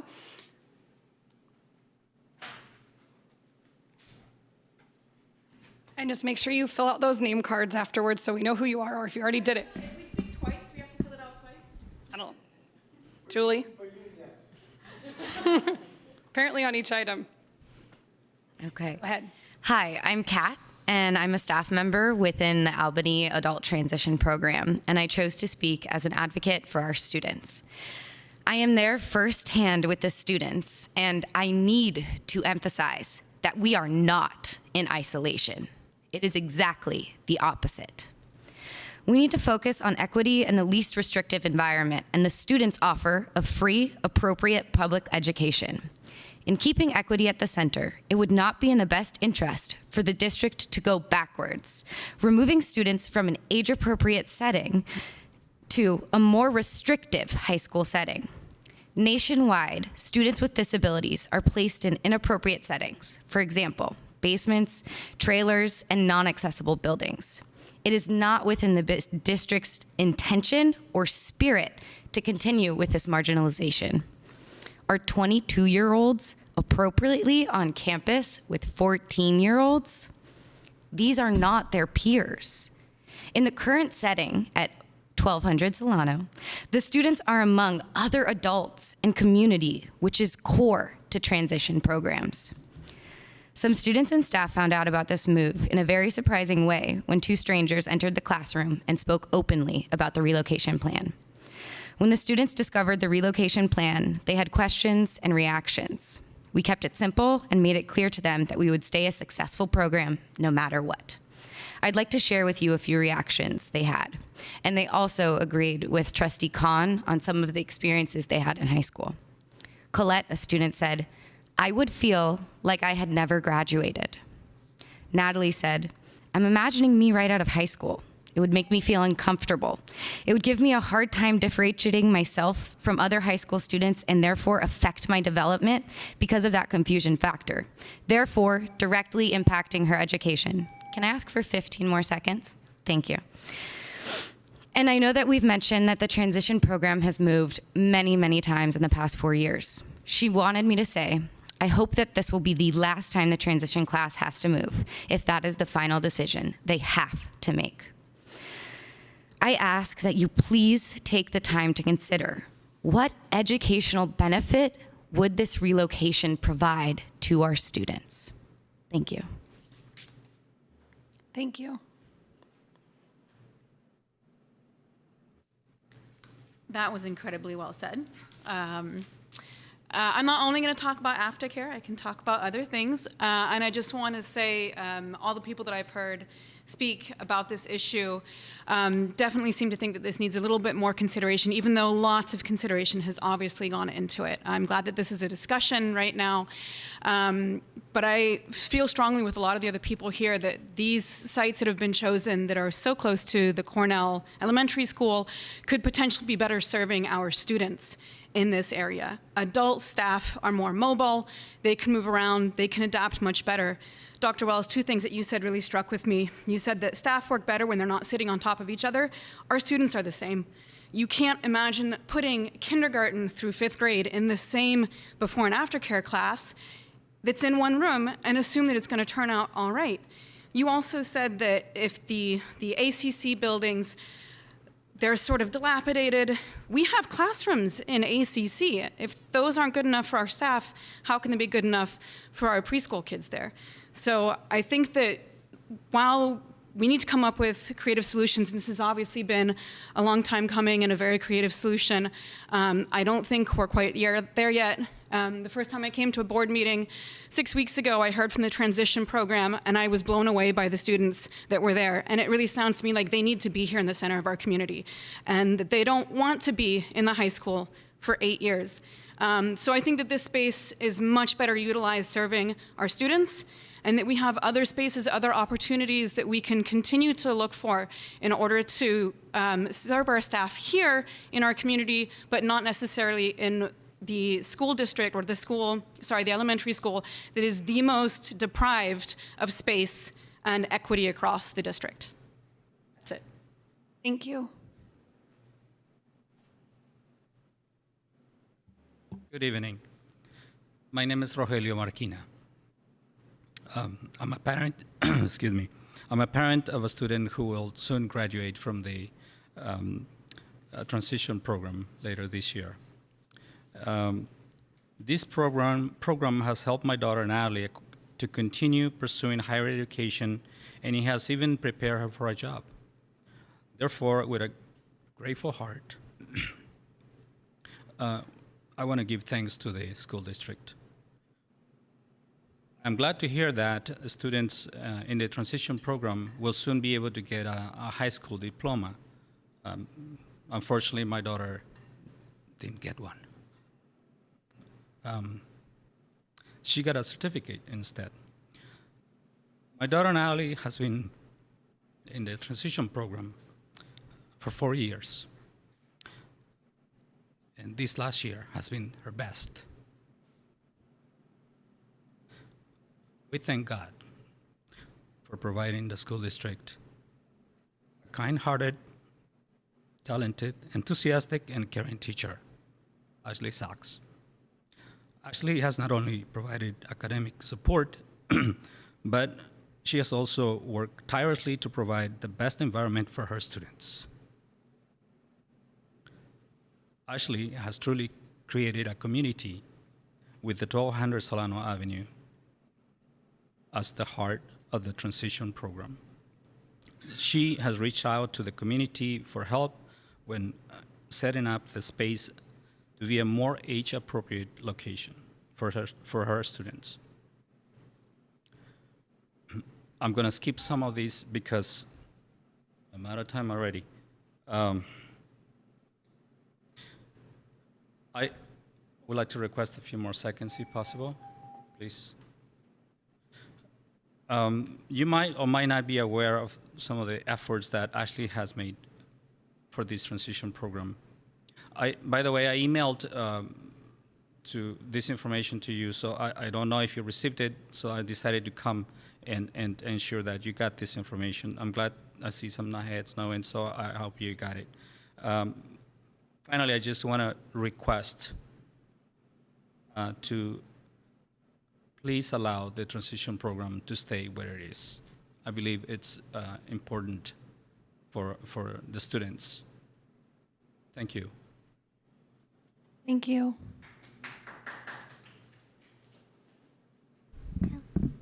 Hello. Hello, my name is Naomi Marquina, and I'm here speaking today on behalf of my sister Natalie Marquina, who is graduating from transition this spring. She couldn't make it due to school assignments, so I'm reading what she wrote. This classroom is actually a good size compared to the previous locations we've been located at. It's very accessible if we need to take the bus, and it's next to the laundromat, which enables us to do the laundry service. At this location, we have our own restroom and don't need to go somewhere else just to use the restroom like we needed to do before. I would like to acknowledge Ms. Ashley's efforts in improving our classroom and helping us to get the materials we need in order to learn and develop as students. The fact that Ms. Ashley was able to do so much within the short amount of time truly means a lot to us. Improving our space has helped us feel more comfortable and more at ease. All of these things make it hard for us to part ways with this classroom that we have made our own and had put so much effort into getting the things that we need and deserve. Moving the transition class to the high school is not appropriate and will make it harder for high school graduates to differentiate between what is high school and what is transition. To keep on developing and learning to be more independent as young adults, the transition program should have their own space. Please consider this important information when you make your decisions. Thank you so much. Thank you.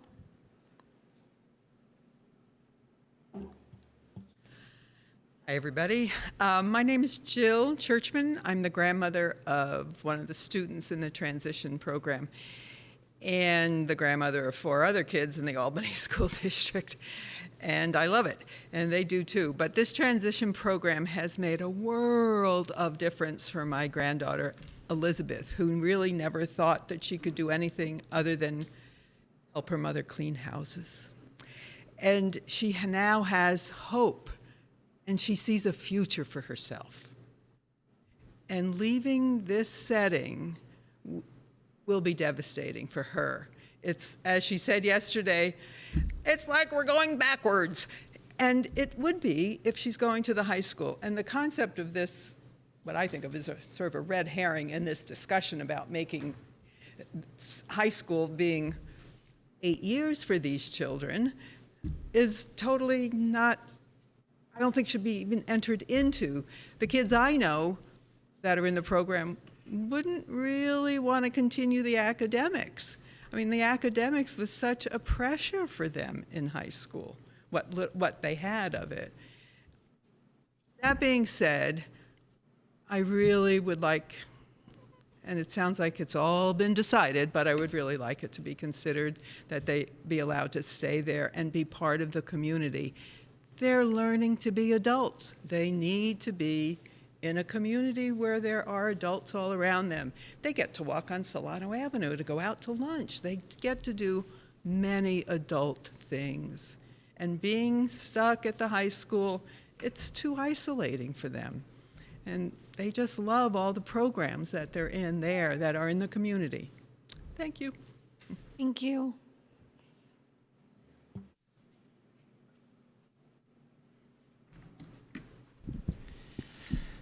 Hi there, Neri Castillo McIntyre again. So I appreciate the enormous task that the district has in trying to figure out how to bring back the offices to Albany where it rightly belongs. But and I also believe strongly that you know, if you have a stellar teacher like anyone that I've spoken with, Ashley seems to be, that she'll make it successful wherever it is located, as I believe that the special education department under the leadership of Dr. Biggs will be successful because he is committed. And I also believe that the district will be successful because you are committed, Dr. Wells. My question is that in the process of making compromises, the different people of, you know, people in AAC, at the middle school and so forth, it seems, at least from the outside, that many got what they wanted, and the transition students are the ones that are paying that ticket, that they were not, they were given the short end of the stick. And so I'd remind you that when you gave the presentation on March 14th about the transition program, you started the presentation, Dr. Wells, saying that we may not be perfect, but we make a perfect effort. And you work under the spirit that you repeated, you have repeatedly shared with the district that you want to be transparent, collaborative, and inclusive. And when you make the final decision, I want you to ask yourself whether you have lived up to those standards, and if not, can you and will you do better for these students in the transition program? Neri, thank you for that. If you can stand for a moment, I want to respond to something I was grappling with. I'm feeling a little uneasy, you know, about when I talk about being inclusive and collaborative. I was inclusive and collaborative with the director of special ed, but I didn't go to the folks, the students and the teacher, full disclosure. And I'm wondering, why am I feeling uneasy because I didn't go directly to the folks like I did the rest? And I think you made a good point there. So I'm always kind of being self-reflective about being inclusive, and when you're being inclusive, who are you including? And the answer to that should be those who may be impacted. But Dr. Biggs does represent that group. And then I'm wondering, as we begin to do what's best for kids, if kids are our priority, hence our students, what might be some options? I know what I want, but what I want is the best outcome for everyone. And so as we get ready to go back to the drawing board, it sounds as if, to me, the only group that we need to kind of spend more time with is the transition group, in terms of, because it seemed like everything else fell in order. And that's my perspective. But my perspective don't always count. So what I'm going to ask the board tonight is probably getting some clear direction on what to go back to consider, because I don't think the board want me to start from scratch in all those components, but it sounds as if, based on my own interpretation, that the transition program is the only area that's not settled yet. That's my take. Tell me what's your take, because you come here often. My take is that you've reached a good compromise when absolutely everyone is very unhappy with it. And so going back to what I said a moment ago, if it feels that most everyone got either exactly what they wanted or most of what they wanted, then someone else didn't. And it appears to me here that it may have been the students in the transition program. It might be that they need a smaller space at the same location. It might even be that you end up exactly in the same place where they are going to be located now, at the high school.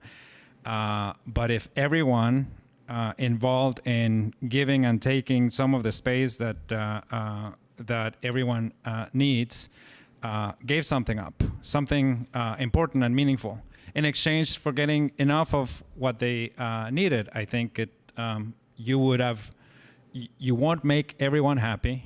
In fact, you might make everyone unhappy. This is scary. You're starting to sound like me.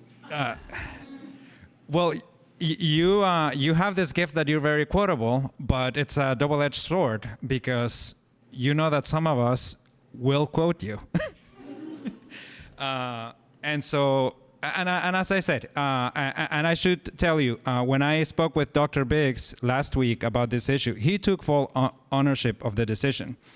And I'd like to believe that is exactly because it was his decision and not simply because he's such a good team player, that he's not going to throw anybody under the bus, and that he's not just coming from the position of, well, this is the dish, the awful dish I've been served, I'm going to make a meal out of it.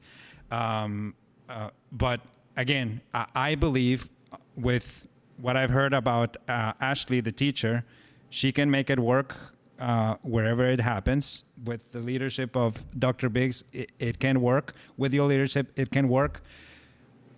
But I do want to challenge you. Is this the best you can do for these students? And if not, can you and will you do better? I'm going to move. We have 2 virtual public comments that I'm going to let speak right now.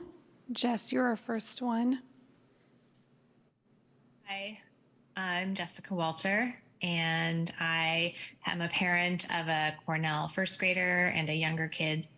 And I just wanted to second some of the comments I heard from the board, specifically from Ms. Khan and Ms. Davidson about asking about alternative plans and highlighting that some of the facilities that the kids are in, specifically at Cornell, are, it sounds like, of significantly lower quality than the new office space on Solano, and that it would be really nice to, again, kind of consider the needs of these kids in the aftercare programs, and also the transition program, it sounds like, in deciding whether to move the district offices to the office on Solano instead of another plan such as the ACC or the middle school. And that's all. Thank you. Thank you. We have Emily Surowitz next. Hi. You can hear me? Yep. I haven't done this Zoom thing in a long time. Thank you. I don't have strong opinions about the location of offices because I know it's really super complicated and it's like a puzzle. I just wanted to comment because I'm concerned about a comment I heard from a board member about how students with special needs are treated at our school. And so I want to sort of agree with what I heard Dr. Wells state, that I've been teaching in the district for 15 years. I've been teaching SDC kids in a general classroom for close to that amount of time. I understand the transition program is more than our kids in SDC classes, but I've seen so many of our kids just be kind, compassionate citizens, loving, inclusive people. We're not perfect. None of us are. We can always get better, and we need to, especially for our high needs population. But I have not experienced the things I heard someone say they have seen regularly at our school. And I want us to be really responsible and really careful about how we talk to the public and how we talk to parents and how we talk to kids about the environment in which we educate our students, because a lot of our kids have just grown up together from preschool, from elementary school, from middle school. They know each other. They've been at school together for a really long time. And I've seen a lot of love and compassion, and I haven't seen those things I heard shared tonight with the community. And so I wanted to speak on that. Thank you. Thank you. So seeing no more public comment, I think that what we're going to do is give some board direction. And what I think I'm hearing here is we would like to see a little more consideration around keeping the transition program at 1200 Solano and pursuing some other options. And I just want to bring this in from earlier that we heard that at the annex, choir and theater could share a space, potentially opening up another room for district offices at the annex. And maybe, you know, we know it's not going to be perfect, but as Neri said, then we all give a little more. Potentially using, you know, M3 and M4 differently. Options. And I just want to bring this in from earlier that we heard that, oh, it's like, oh, sorry, I didn't mean to remove somebody. I really apologize to whoever I just removed. I was trying to mute it. I'm sorry. And can I check for understanding? Because I want to be clear in what I bring back. What I think I'm hearing is that the 1200 Solano that's going to be the superintendent office will no longer be the superintendent office for me to find another space. I'm being accurate, but I want to be blunt. I want to be crystal clear so that it sounds like that where the other folks are located is fine. Keep transition where it's at 1200 and the superintendent office find another space.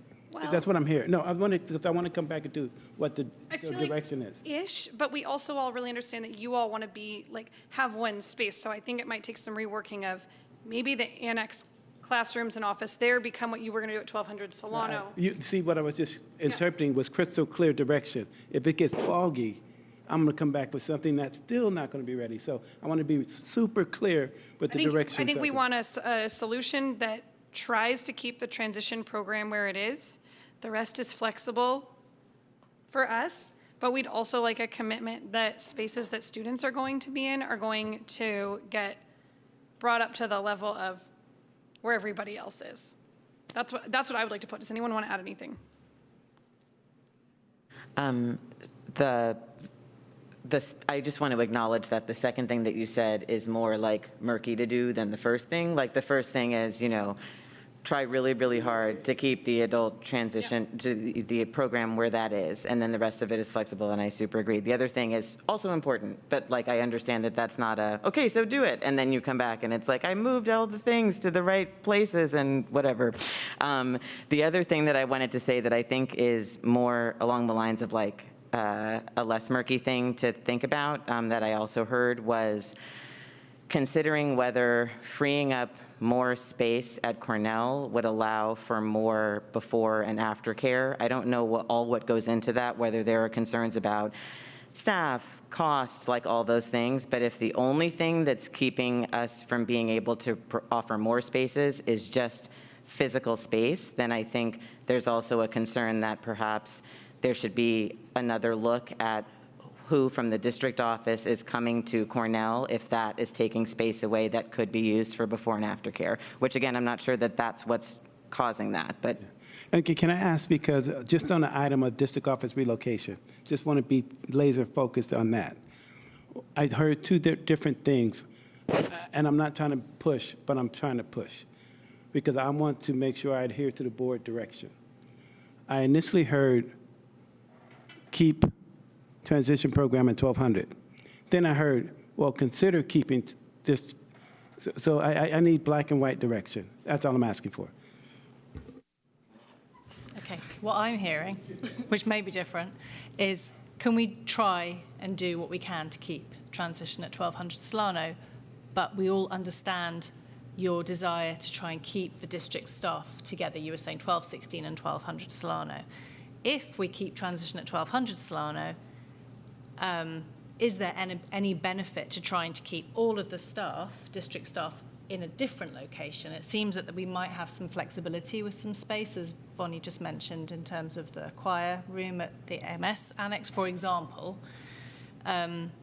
Is there any benefit then to just having Solano be transition and after-school care at Cornell? Would that ease anything? So I think we're just looking at two potential scenarios is what I'm hearing, but the priority being see what we can do to keep transition where it is. Is that any clearer? Probably not. No, that's more gray and murky.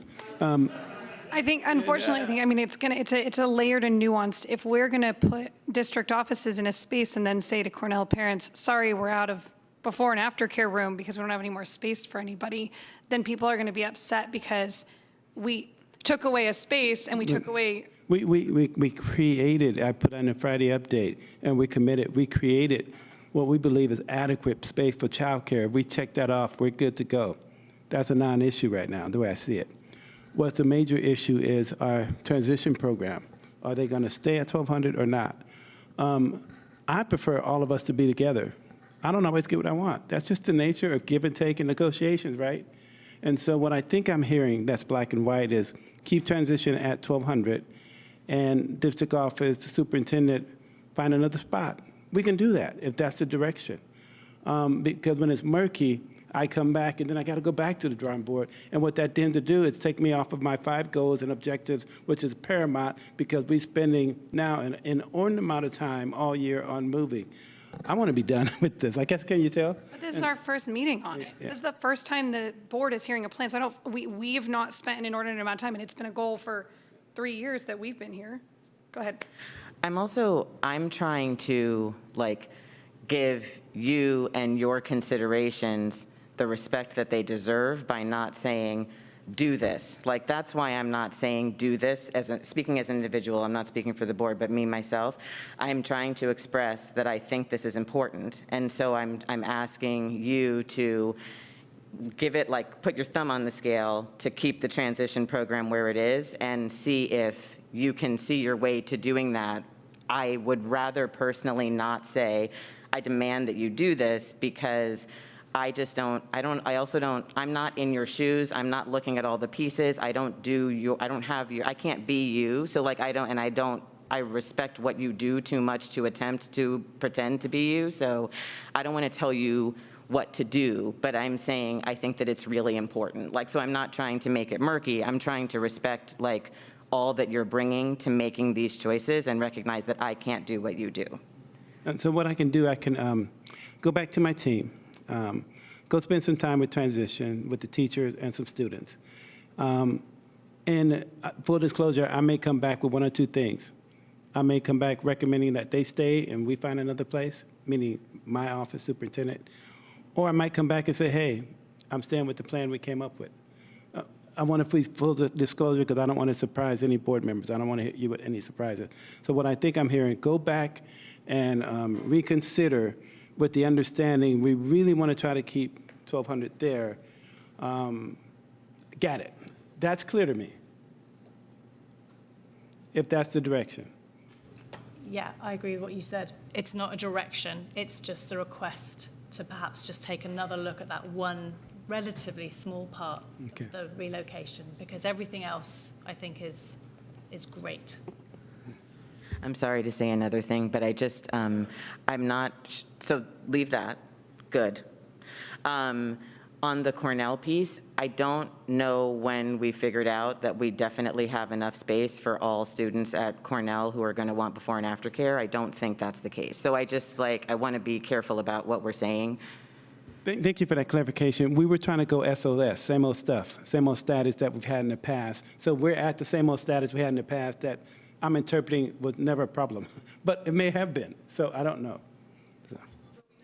Wait, hold on. Well, so I guess here's the confusion. No, it's okay.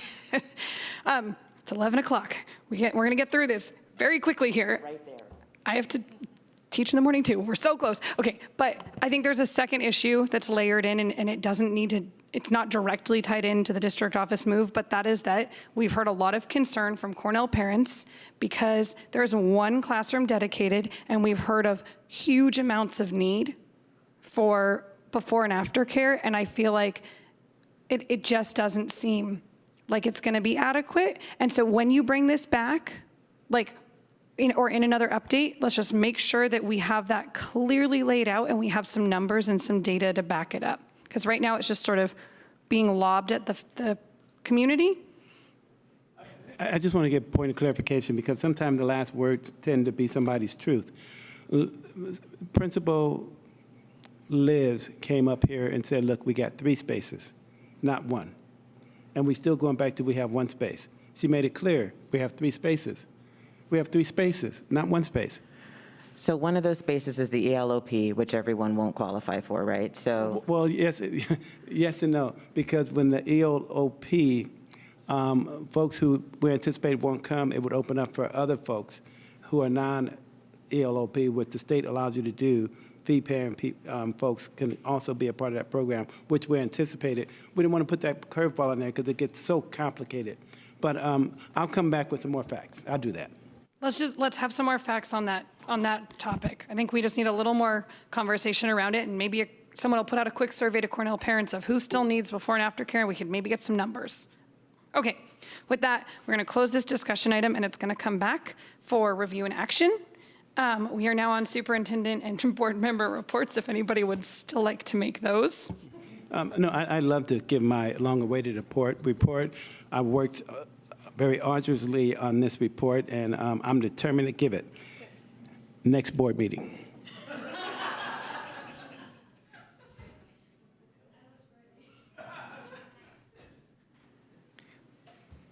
No report.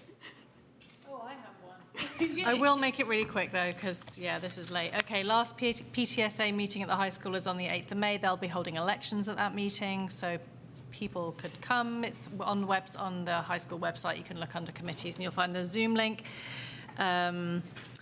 Okay, I'm going to gloss over. There's a videographer fundraiser for graduation. You can find that under the AHS PTSA Facebook or Instagram or on the website. And one thing to mention, Sacramento Meet of Champions was last Saturday. It's an athletic event. And one of our juniors, Lucas Cohen, won the 1,600-meter race and set a new high school record in that distance. Under 4 minutes and 10 seconds.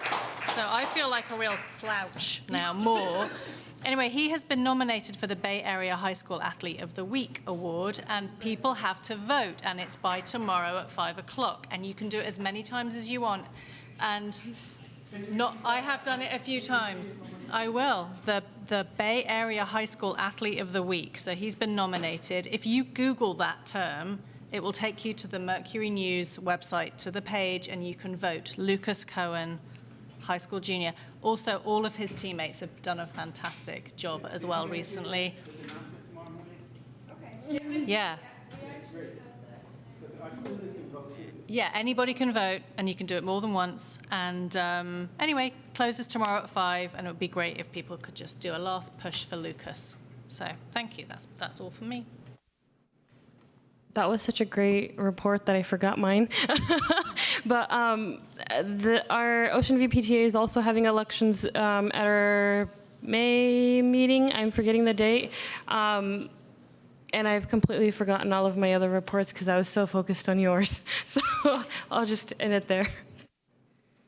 Oh, I had a quick clarification, I guess not a report, but earlier we had 2 students present the AAPI report, and I forgot to mention Wade is actually our president of the Asian Student Union, and I would love for our agenda and minutes to reflect that and just, honor him for what he's doing too. Okay.